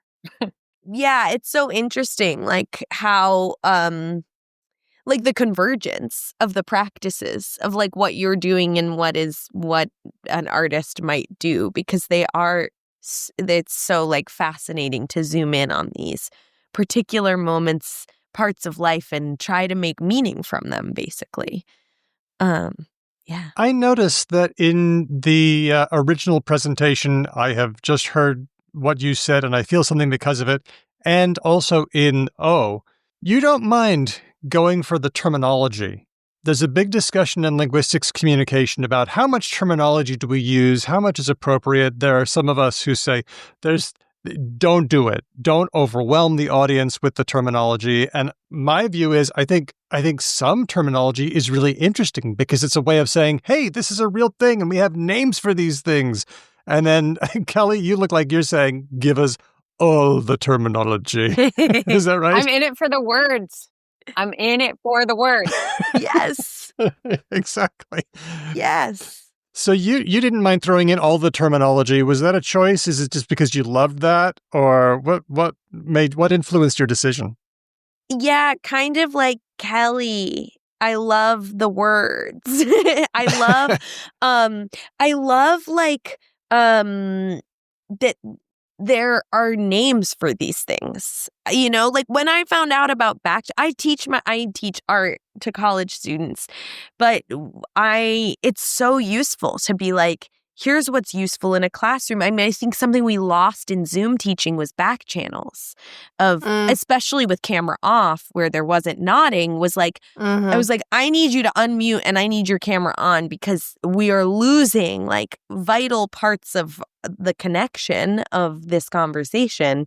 And so it's just so fun. I mean, I think some of it also, like the amount of terminology in the talk is ridiculous. Like it is maybe a little much, but I also love kind of the overcomplication of it is also entertaining to me. Like to have like all these really elaborate like terms to talk about the word "oh."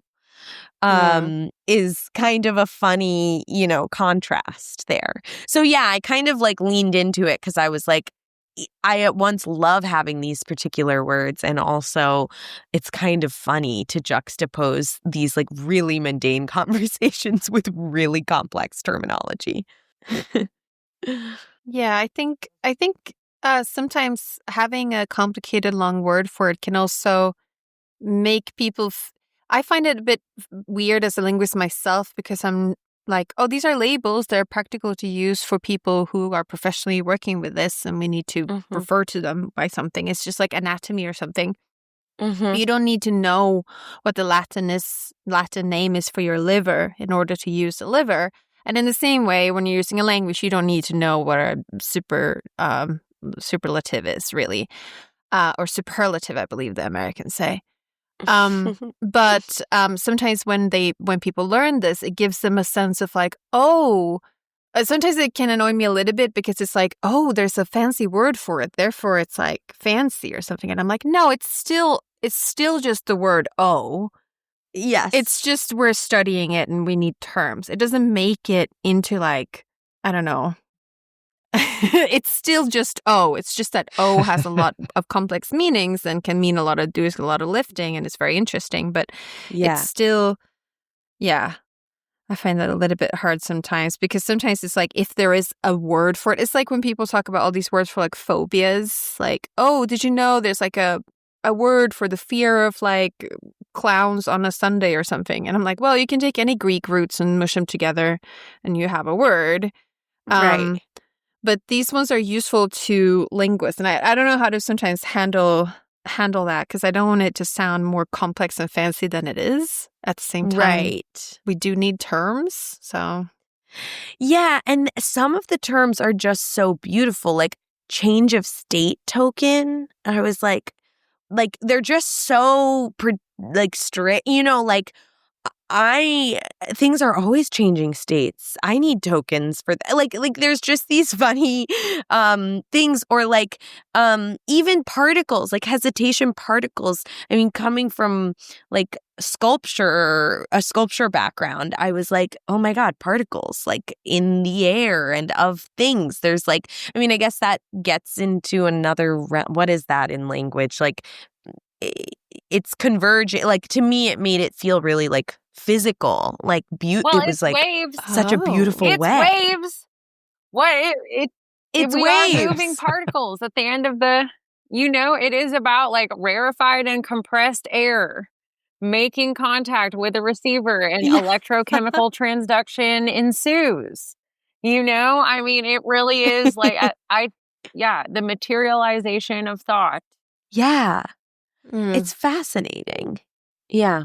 Is there a place where people can go to see the O performance? Did it get recorded or saved somehow?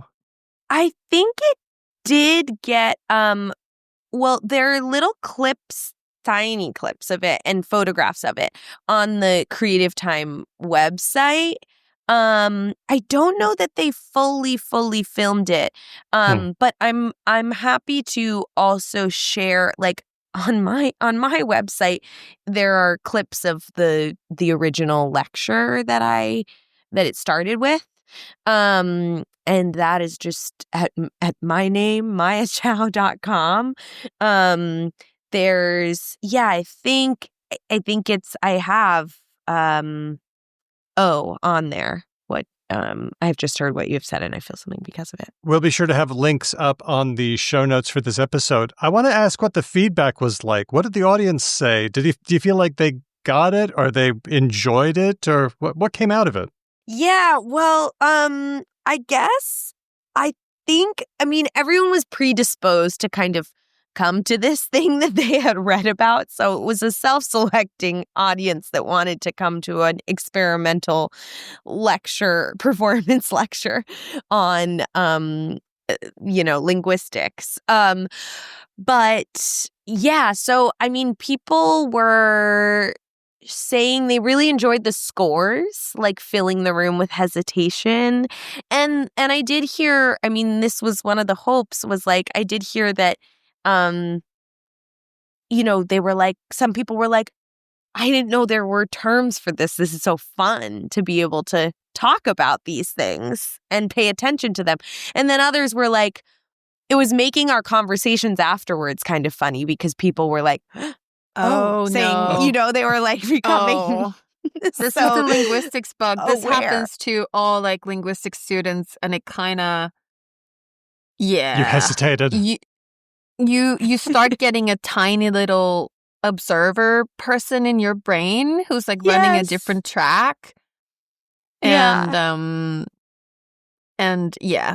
Oh no, you've infected them, Maia. What have you done? Infected Give them the bug. That's what you want. Yep. Yeah, exactly. Give them the bug. The project was, it was an experimental linguistic lecture performance. Just a fascinating idea. We're always on the lookout for more ways of communicating linguistics, communicating that affection for linguistics, giving, as you say, giving people the bug. What's next for you? It sounds like the next thing is going to be the videos that Hedvig was talking about.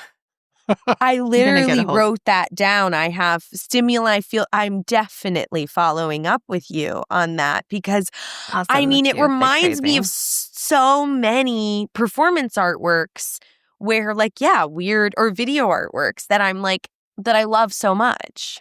Yeah. Oh, I'll tell you, that was the cut and break. There's also the crazy ones on reciprocity.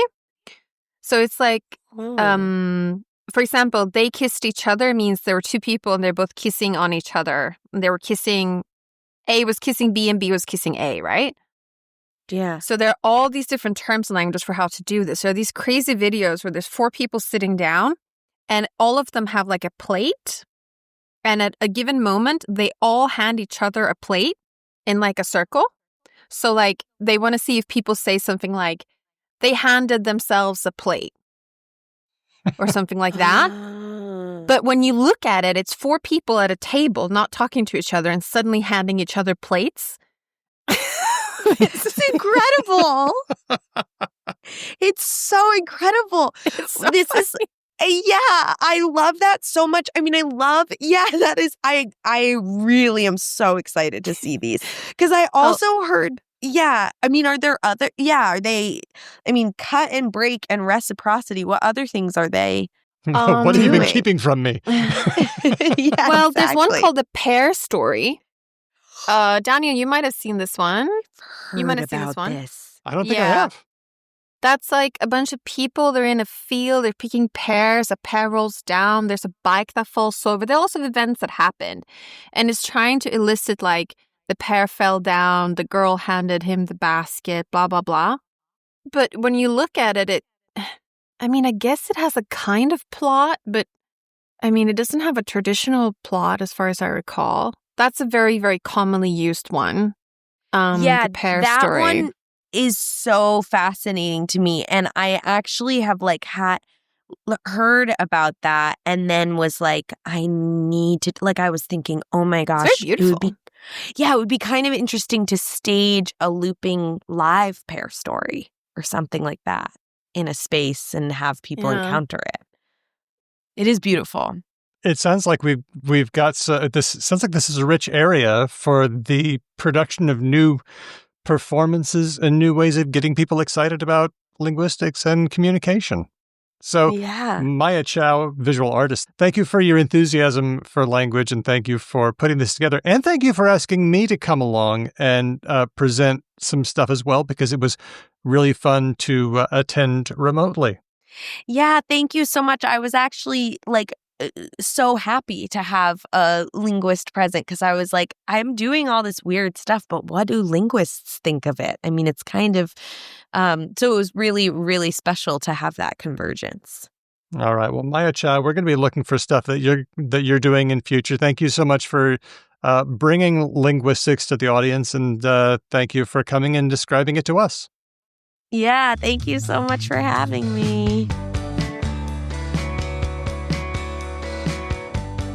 And now it's time for Words of the Week. Okay, now I've got so many here. We're trying to crowd them all in because Word of the Year season is coming. So this is going to be our speed run edition. Okay, but hang on. I know you've just said, can we go fast? And I've said, wait, let's stop. But we have to address the striked through elephant in the room here, Daniel. You have had a word on the Word of the Week list for weeks. I'm sorry. Weeks, Daniel. And it hasn't had a strike through it. But you haven't deleted it, which suggests to me that it exists for you in some sort of nebulous nether state of both superpositionally, like being something you want to talk about, but also being something you don't want to talk about. So, Daniel, the time has come. You have left it long enough. Why the fuck do you want to talk about goon? You've picked it, Ben. I really feel uncomfortable with this, and I don't want to talk about it, but I feel like we've got to talk about goon and what it means. Okay. I know what it means. Yeah, what is it? Goon. It can mean evil henchman. Like, I got my goon to go and kill someone. Mm-hmm. Daniel, is that the sense that you brought it for? No, it's not. Okay. No. It's not, but you might have heard it. So, goon... My mom listens to this show. Now I understand Daniel's problem. Okay. Yeah, you so see? I only know about it through my favorite podcast because they did some episodes about like weird sex stuff.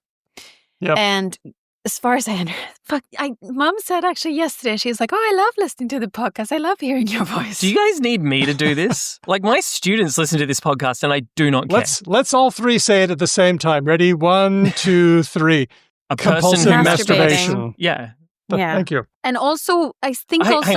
I don't like how we did that because I fear that you two wanted to just like hide in the messiness, so you can both shut up and be weird and wuss about it. And I will say, a gooner or a person who goons is someone who compulsively masturbates to something or someone. So it might be a type of pornography, or it might be a particular porn star, or it might be a thing that is not what you would typically conceive of as pornography at all. Mm-hmm. But also, thank you, Ben. As I understand, part of the definition of it also goes back to, there used to be this idea like in the 1800s that masturbating would like make you dumb, would make you slow, would make you get hairs in your palms. palms. Is this not why they invented soccer?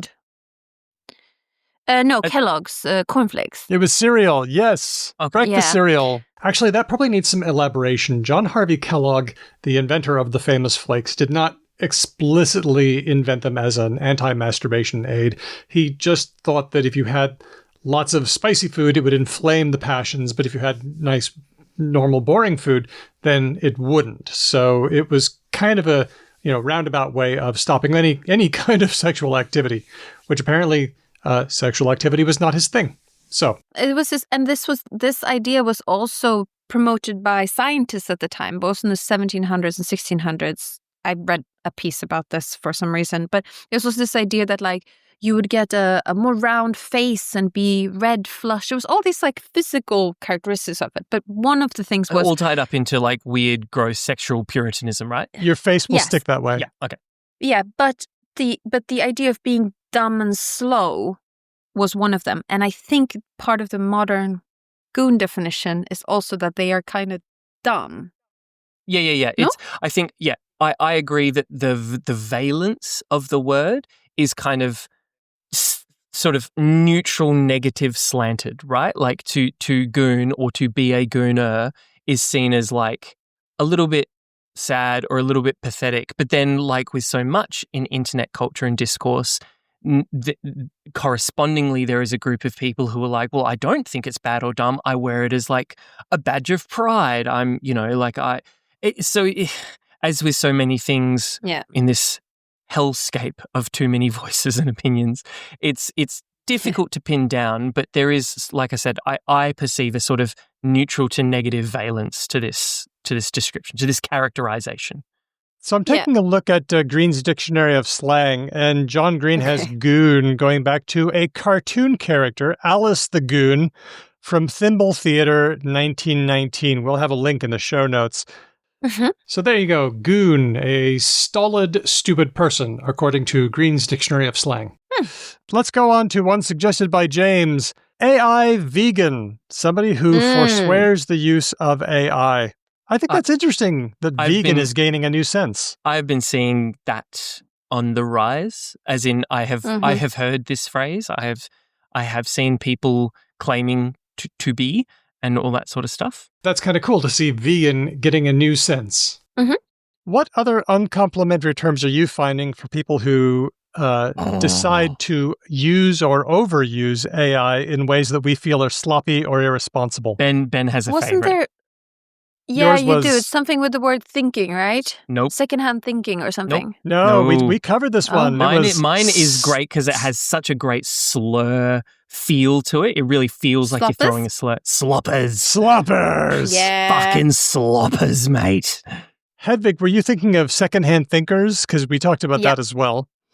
I like butt lickers. Oh, you would though, because it sounds like butt liquor. And anything with a slight sexual dimension to it, just you cannot help but be tickled by.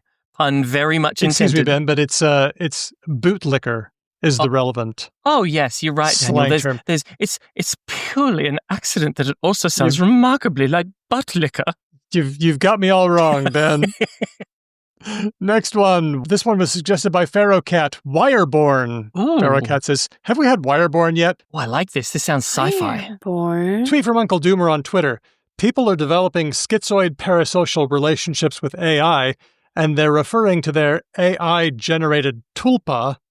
Tulpa? Yeah, okay, so we're going to need to explain tulpa now. A tulpa is a materialized, I'm reading this from OED, a tulpa is a materialized being or thought form typically in human shape that is created through spiritual practice and intense concentration. It is borrowed from the Tibetan language. So now I'm going to go back.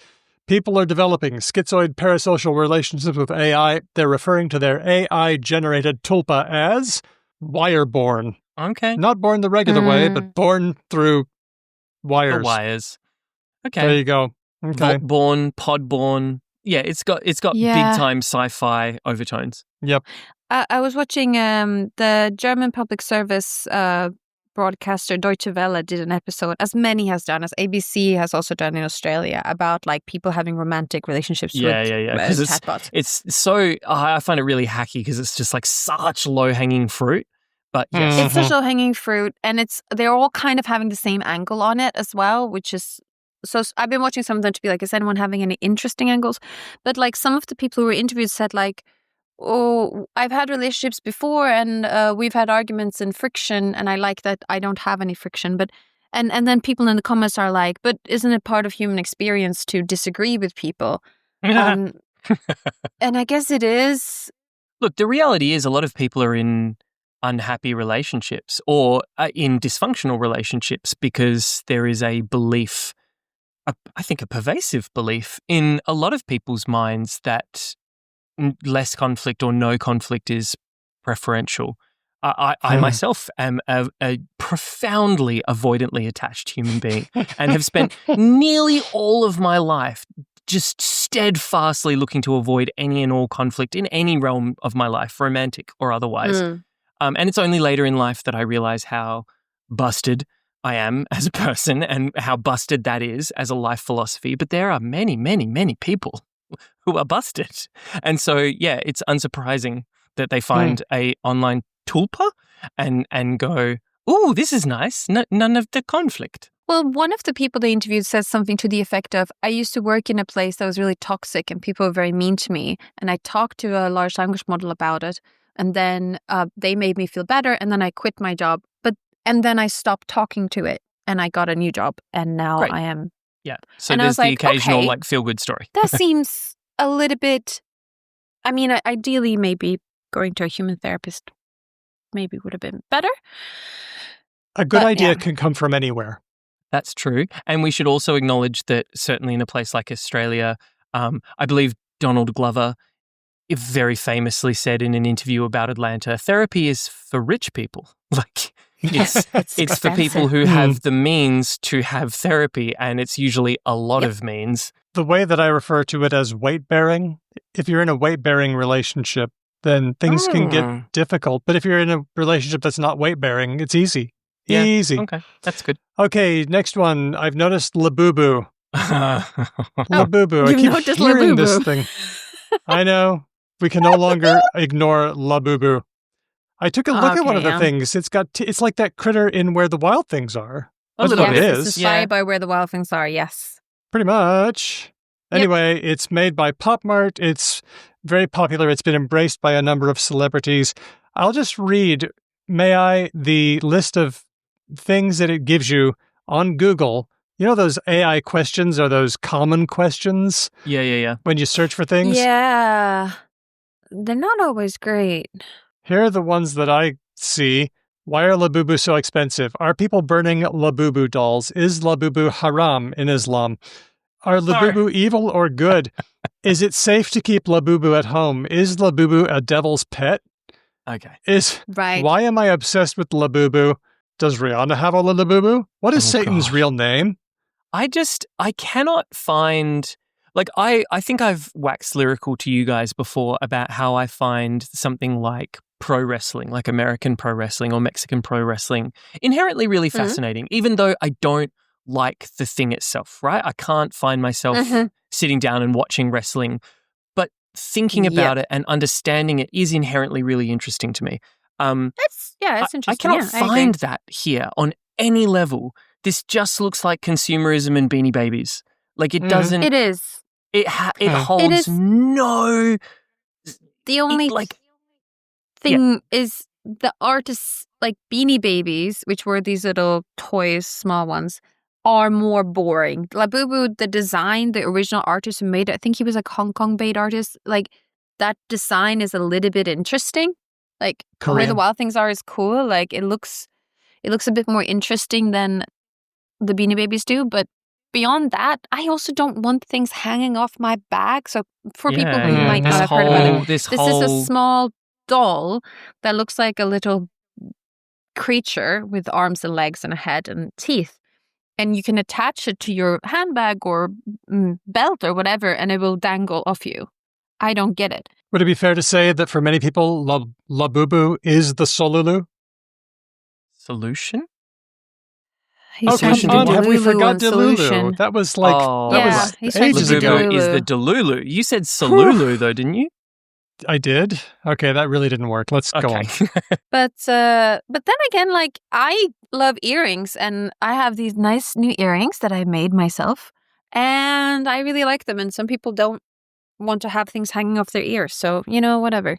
I think I'm okay being a bit of a snob, because I think the world needs some people who are a bit of a snob, so that they can say, that thing's fucking dumb, and it has no value. So let's all stop talking about it. And I think Labubu's absolutely are fucking dumb and have no value, and everyone should stop talking about them. And they will. That's the other thing, right? Much like the Beanie Babies that came before them and the Tamagotchis that came before them, they're going to be fucking worthless. They are I saw Chilla playing with Tamagotchi recently.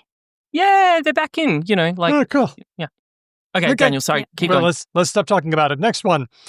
Somebody at a speaking engagement said, have you heard of the genre known as cozy crime? Ooh, and I instantly knew what it was. Have you engaged in cozy crime, Hedvig? I will be entirely honest with you. So I have Agatha Christie audiobooks on my. Cozy crime. Let's just look at my I podcast see. app. I see. And look Sorry. how much Sorry. in the Isn't it? last. It's intuitive. No, I thought it was a kind of crime that people you do. commit. What Involving couches. Hang That on. is Hang on. such a funny Daniel, take. What are you That means That is so funny. That means it is obligatory on us Okay, to let's conceive look of at a this. cozy crime and then commit it as a Okay, group. I see. Okay, a cozy crime would be. You lure your victims to sleep on a comfy couch. Oh, I've got a good one for Australia. You know how like Australians have this super weird cultural thing of like never using a dryer ever under any circumstances? I know this thing. Yes. I don't share it, but I do know it. So a cozy crime in Australia would be people have hung out the washing, and then when they're having like a shower or something, you sneak outside, get their towel, put it in the dryer, warm it up, give it to them. So they're like, "Oh, I hate that you've used the dryer, but at the same time, this is so warm and lovely." It's a cozy crime. Yeah, cozy crime. Da-da-da-da. So Hedvig? during 2024, I listened to a total of 2 days and 15 hours of Agatha Christie audiobooks. Is that all of the Agatha Christie books? So I re-listened because Oh, okay. Yeah. I suffer somewhat from generalized anxiety, and hearing someone slowly solve a murder calms me down. In a nice procedural, predictable sort of fashion. So my partner likes some kinds of murder shows, like the British kind, but she doesn't like other shows where people get murdered, like the Scandi kind or Yes, Hereditary I'm the same. or anything. Okay, I get you. So, yeah. I'm the so same. what's the difference? I tried to think of the difference between cozy crime and other crime. I think cozy crime is typified by lack of dread, just a not a dread vibe. The protagonist never seems to be in any actual danger, and also cozy crime seems to be tied to some kind of Tweety Britishness. Also, it's a study of like character and psychology, whereas a lot of Scandi noir, for example, is very often a critique of society and like unemployment, that's good. Systems and domestic violence and things that are very real and systematic and uncomfortable. Whereas cozy and crime sad is like and tragic. Yeah. This person wants to get this inheritance and doesn't like their stepmom. Like you're like, okay, that can't happen to me. That's fine. I think would we say then that cozy crime really sort of spiritually is a lot more akin to a fairy tale or a folk tale.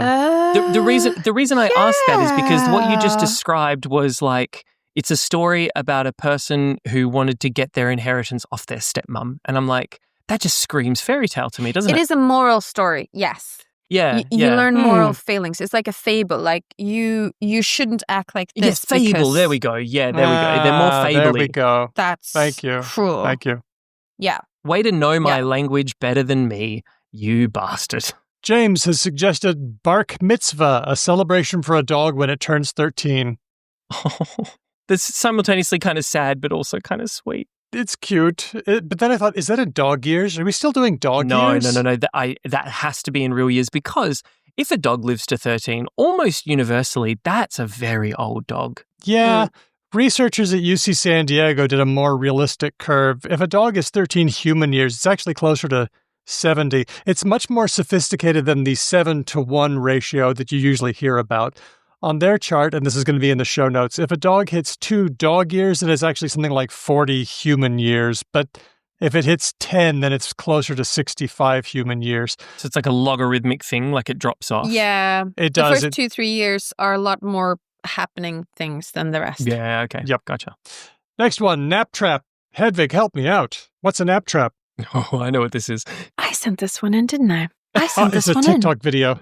Should we watch the TikTok video? No, she says nap trap is when you nap for too long and you can't wake up. This happens to me. If I lie down for a nap for more than like 40 minutes, I go into like a stupor or something. And waking up is like waking up from a coma. It's so and everything sounds different. It's like deep it's like brainwave stuff, right? It's deep sleep versus light sleep and all that kind of thing. Yeah. Okay. Yeah. I like it. Can I just offer people a a cousin to that phrase that I use a Yes, lot. please. So there's the nap trap, but before the nap trap, or like the earlier, slightly less dangerous but still very dangerous version, is the sit pit. If you sitting down. Yeah. If you come home from work or something like that, and like you've got some stuff you need to do, but you sit down in a comfy chair, maybe with a cup of tea, maybe with a cat in your lap. Oh, mate, you fucking found yourself in a sit pit, and it is going to be so hard to get yourself out of that sit pit. It would be a cozy crime. No, but in our family, when I was growing up, we would have a thing where, like, if you are very comfortable, if you're in the kitchen sofa and you're underneath a blanket and things, and you need something from the hallway, in order to have the most happiness in the world, the person who's the most comfy should not be getting up. The person who's already up and running around should fetch the thing for the person who's super comfy. Do you know what I mean? I do. Yeah, but I think that only works if you're not trying to compete with somebody about who's more comfortable and say, no, so you go. Suddenly there's a cold war of comfort happening. That does happen. That does, like, I but just I sat have down. a cat on me. Yeah, I just sat down. Come. I know we need to wrap up, but can we just talk about the kitchen, the sofa in the kitchen? Yeah. Yeah, I don't have one of those. I don't have one of those either. Wouldn't it be spattered by cake batter? No. Okay, no. So it's not all textile. It's mostly wood and it's long. Okay, so what I might call a bench. What? That's what I would call a bench. No, because it has a back. Sorry. Yeah, benches can have a I will bench. send you a picture. Like a pew in a church, almost. Oh my God, you guys are so wrong. So we don't even know hold on. English, Ben. We should listen to her. Sofa. Okay. A sofa's a I sent you a couch. link. It's universally a couch. Okay. Go Okay. look in the. Go look. Okay. Yeah, I'm looking it up.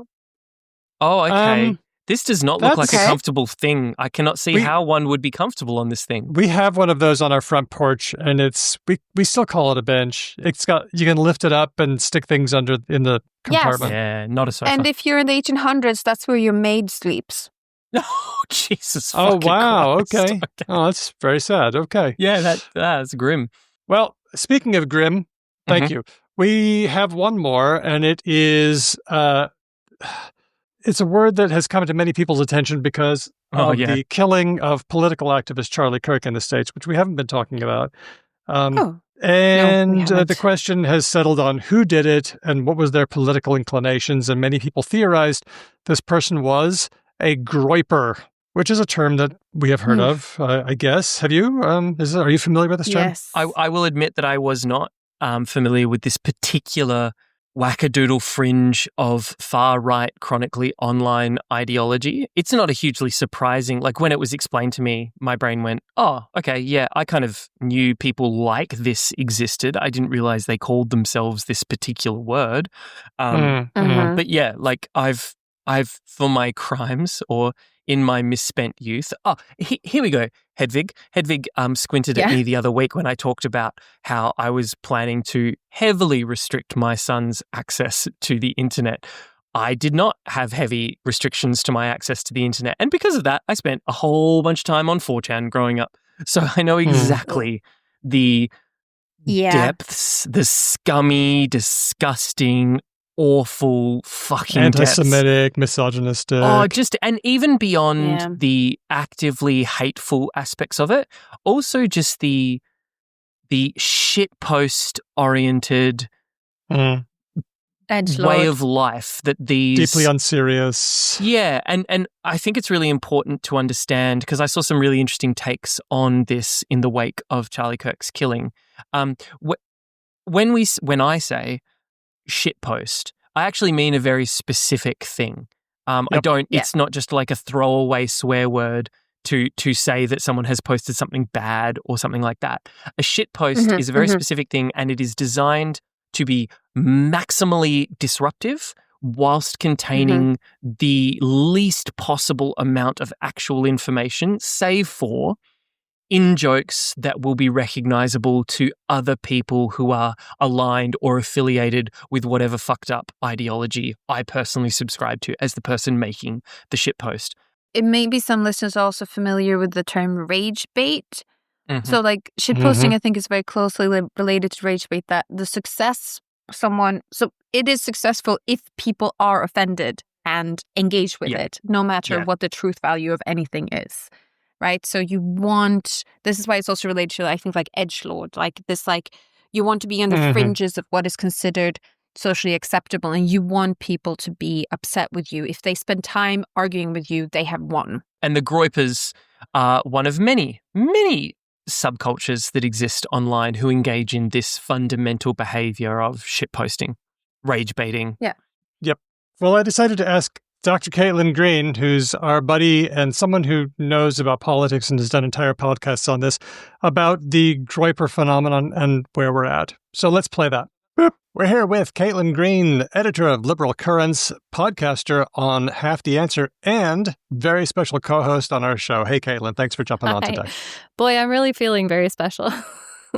You are special. What is this, like 2 in a row? Oh, my gosh. Oh, my gosh. So we've all done a lot of processing for the killing of Charlie Kirk, and one word that has come up a lot in the discussion of whodunit is the word groyper. And I know that you've done entire episodes on Half the Answer on this term. So can you just give me a little bit of background into what is the term groyper? What does that refer to? And what's the connection of these people to this killing? Yeah, sure. So a groyper is the name that certain people apply to themselves that are like an online subculture. They are far right. You could call them Nazis. It used to be the person that they were usually a fan of, like their main guy, Nick Fuentes, used to say, I'm not a Nazi. I don't think the Nazis were right. I hate Hitler. Today, that's not him. Today, he's like, that guy rocks, actually. Okay. He came around, basically. Yeah. So what you have to know about this kind of group of online people is that their relation to the truth, fairly tenuous, right? This is like a highly irony-pilled group of folks. There's a lot of stuff they'll say that it will never be clear to themselves or anyone else whether they really mean it. Are we just saying it to be edgy and to get a reaction, or are we saying it because we really wish that it were true, right? Or are we hiding behind the joke, saying what we really mean under the guise of irony? Exactly. And so you can see it in their, I hesitate to say leader, but it's like this streamer guy that they're really a big fan of, right? And he does sometimes get them to do stuff. So, a leader is fair. But he'll say things that he will immediately contradict, right? He'll say stuff and walk it back. He'll say something, but around it, he'll be like, well, I'm not really saying this. And then he'll say it. And then it's are you not saying it then? It's a lot of kind of linguistic tricks and little games that he's playing to get around. But he's kind of fun for people to follow because he doesn't use a lot of the dog whistles that you're used to from your mainstream right-wingers, right? Like, he's not worried about welfare fraud, right? He's worried about blacks. So he'll just say it. And so that makes people feel good who are excited to hear that kind of thing, right? Wow. Okay. Nasty. And nasty. When the killing of Charlie Kirk happened, a lot of people said it was them. It was the leftists. I still haven't gotten an apology from any of them. No, because they're still saying it, right? They haven't actually let go. I was on X.com today just checking to see what the conversation was. And Elon Musk is still maintaining that it was a trans leftist, or at least some kind of leftist who loves trans people. A lot of people on that website continue to maintain that they know for sure that's who it was. Okay. But it appears that the killer was a groyper. How do we know this, or what are his links to the movement? No, I'm going to be annoying there, and I'm going to say we don't know that it was a groyper at all. Yep. Okay. The reason I thought so was because, the memes that were posted are groyper memes. There's a photo of him in a Halloween costume that imitates one of the groyper memes, the Pepe in a dark tracksuit. So I think that's why people how this was brought in. But what do you know? Those are all there, right? And those are things that groypers have been known to love, but they are also things that people who go on 4chan love, regardless of if they're groypers. A lot of them are references to Helldivers 2, an extremely popular video game. this is where kind of maybe knowing about dog whistles does come in handy, because there's a lot of plausible deniability there. And we know that Nick Fuentes was really nervous when those symbols were revealed, because he knew that they connected to him. And so he came out hard out the gate saying, like, I never condone violence. I do not want violence to happen in my name. If this person was one of us, I'm against that. You know, he said all the right stuff, basically, because he doesn't want to be liable. Because the shit was coming down. Yep. Exactly, right. And, you know, we talked to Amanda Moore, who has spent a lot of time embedded with groypers and with the far right. And she was like, yeah, he's absolutely averse to actual real world conflict. He will avoid accountability. He will avoid consequences however he can, right?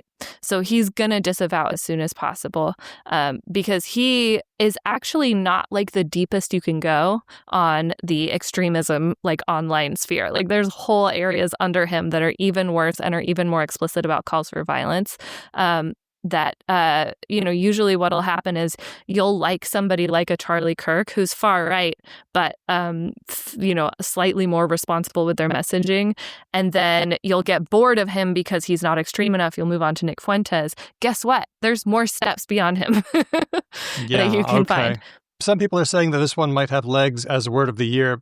Do you know anything about the etymology? I got something like goy, a non-Jew, plus groyper, somebody who likes to complain, but that's as far as I got. It's plausible. I think it's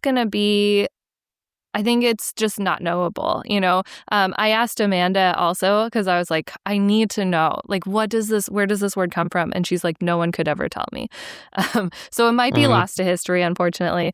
I can believe that it has a reference to goy because they are highly anti-Semitic, you know, or maybe it's about like the sound that frogs make. I don't know, you know, because their symbol is this Pepe the Frog guy, right? Yep.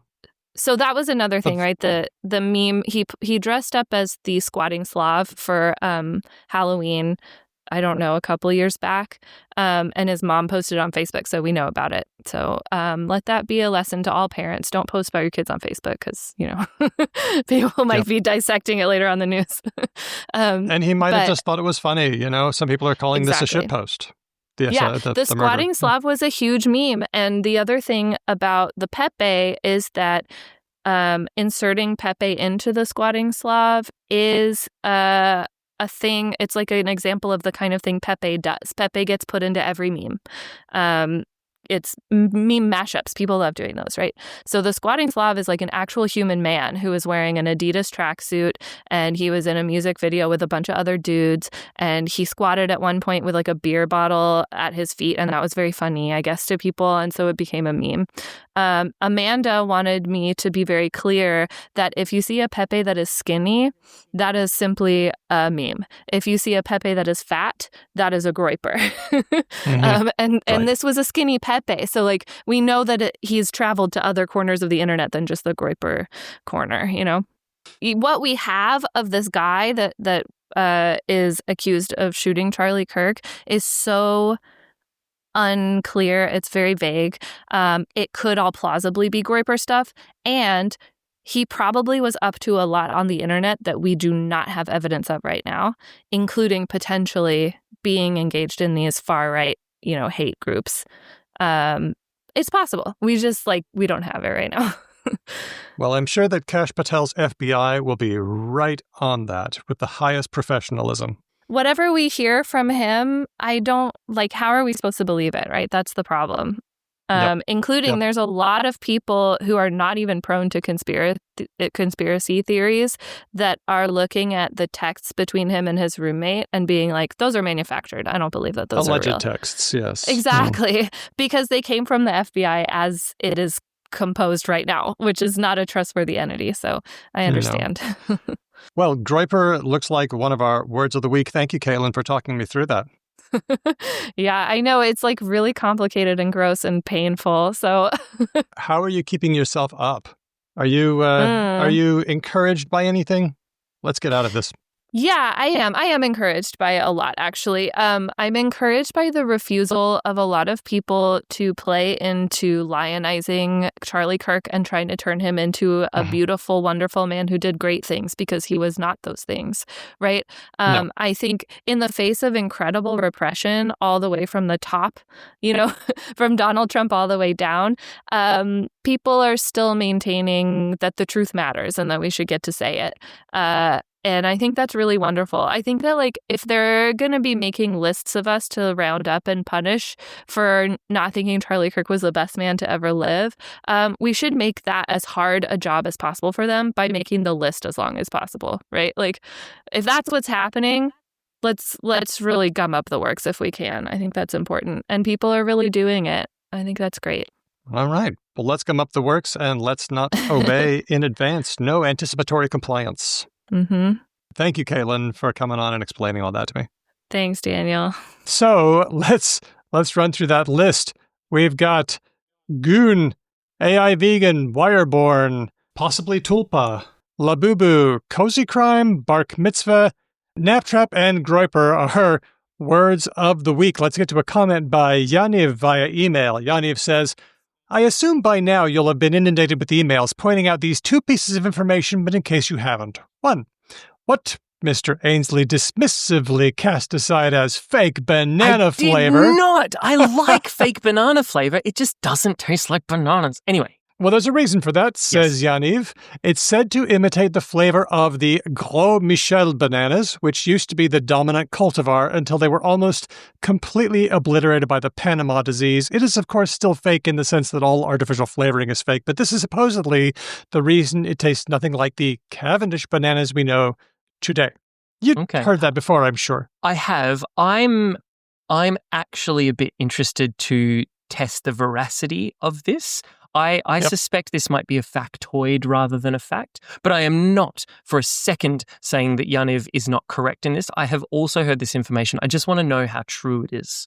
You know what? You can still get Gros Michel. Okay. Well, that's somewhere. What I will do. We should do that. Yeah. They're hard to get, but you can get them. Okay, for this second part, a bit of background. We talked about phrasal templates like the scream I scrumped or the gasp I gusped. Not a word, but a way of putting words in a certain kind of jokey way. Yaniv says, the linguistic entities you called phrasal templates are, I believe, better, but clearly not much better, known as snow clones. I seem to remember this term originates from discussions on LanguageLog, but apparently it's now well accepted enough to yield a couple hundred results on Google Scholar. In any case, the term phrasal templates certainly has the advantage of transparency. Best regards, Yaniv. So snow clones is like eggcorns. Yes, it seems to have resulted from a discussion on LanguageLog, but I don't know. It feels like old internet to me, and it feels like old linguistics to me, and old lexicography. What do you think, Hedvig? Is that hitting your old spots? I have never heard snow clone. When I heard phrasal template, I immediately understood what it was. I don't know how the word snow clone works.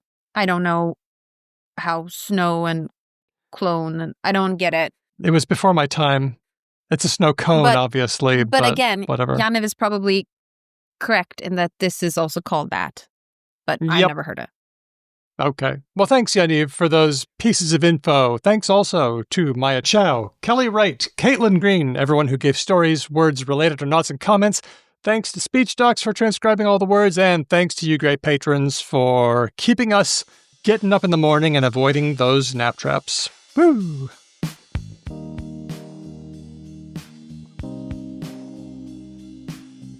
Hey, if you like our show and you like to help us out on Because Language, there are lots of things that you can do. You can follow us. We are becauselanguage.com on Blue Sky and BecauseLangPod just about everywhere else. You can send us lots of material like the great people who help us with the show do, news, words, related or nots. It's all fun. Send it to us, hello@becauselanguage.com, or in the usual ways. You can also tell a friend about us or write us a review in all the reviewy places. I don't have a review recently. I used to read them out, but there haven't been that many. So if you wrote one, we'd find it, and then we would read it. It would be great. Do it. on it. And if you don't want to do any of that stuff, you can always become a patron. You get stuff depending on your level, live shows, bonus episodes, mail-outs, shout-outs, and Discord access. That's the very best thing. Our lovely online community of language nerds will welcome you with open arms, and you can see a whole bunch of pictures of their pets. We do stuff with the money. We pay the bills. We offer a small stipend to the people who come on our show. We allow the show to be translated by speech docs, which is really awesome. And we are going to do our shout-outs. Now we have been changing up the order in which we read the shout-outs. As Hedvig identified in our last show, one person complained one time, and now forever we will be reorganizing. So Daniel, this week, what way have we organized the patrons? So last time in our bonus episode, we played a game to see whose name was the best at obeying alphabetical order. I didn't do too well in this game because Daniel goes from D to A, that's down, but then up from A to N, down from N to I, down again to E, and then up to L. And you might remember that you get a point every time your name goes up in alphabetical order. You're penalized every time your name goes down. And just to keep it interesting, if you had a run of like maybe 3 in a row that go up, you didn't get 3 points, you got 9 points, the square. Or you'd be penalized the same going down. So Ben, you were perfect. Your name keeps going up twice, and you got 4 points. I got negative points because my name goes down slightly more than up. But then I started thinking, what other ways are there to order the alphabet? Is there an optimal alphabetical order? What? Yes. What? The script, Devanagari is like the best. Tell me more. Hang on. You guys need to explain other ways to organize the alphabet. Because to people like me, there is one way, the alphabetical way. What do you mean? Right. That is true. Well, imagine you have a writing system. Imagine that you have some sort of symbol that means a sound, some sort of alphabetical system. When you teach kids in school the order of those, you might go like A, B, C, but like in Cyrillic, they'll go a different order, right? Okay. Because they have different letters. That one is still related to Latin, so it's probably somewhat similar. Devanagari is a different script system that is used for, among other things, Hindi, and they go by order that things are actually anatomically produced in the mouth. So you start with K and G back in the mouth. Oh, okay. right. Yes, and then you go forwards in the mouth. Yes, and you also go unvoiced, aspirated, voiced, aspirated. So it's like it makes phonological sense. So they basically ordered the IPA. Somebody thought about this. Sort of, yeah. Okay, cool. That's What very did smart. you do, Daniel? This wasn't the same way. I found a page about optimal alphabetical order. It'll be in the show notes for this episode. But imagine that the alphabet is like a sieve. And in order for a word to get through this sieve, it has to obey alphabetical order completely. So the word beef obeys alphabetical order and it gets through. B, E to F. So does the word cow, C to O to W. But burger doesn't get through. So, what order of the alphabet allows the most English words to get through? Oh, okay. And it's something like this so far. F, C, B, W, H, J, L, O, A, Q, U, and it goes on from there. You can see the order on on our webpage. But this order allows the most words to get through, so that's alphabetical order now. Okay. How good is your name at obeying the order that most English words come in? All That's right. what this is about. Okay, so Oh, God. Let's hear it. okay, so I'm going to go from bottom to top. Okay. Yep. Great. So the people who did worst at this, the biggest losers, if you will, Margareth on -12, Ignacio on -8, Molly D on -7, Farracat on -5, and Sydney on -5. Then we're moving up the order. The -4s, Diego and Christopher. The -3s, Marta, Tim, Rush, Stan, Sonic Snedgehog, Nikolai, Nazrin, and Renee. The -2s, Istin and Wolfdog. Oh! The very first of the minuses, Daniel, you're here, -1, Rachel, Aldo, and Manu. The dead middle, the even Stevens, this is where I sit, the zeros. John M, Sam, Ty, Kathy, Fiona, Colleen, Steele, Keith, Grammarian, Elias, and Helen.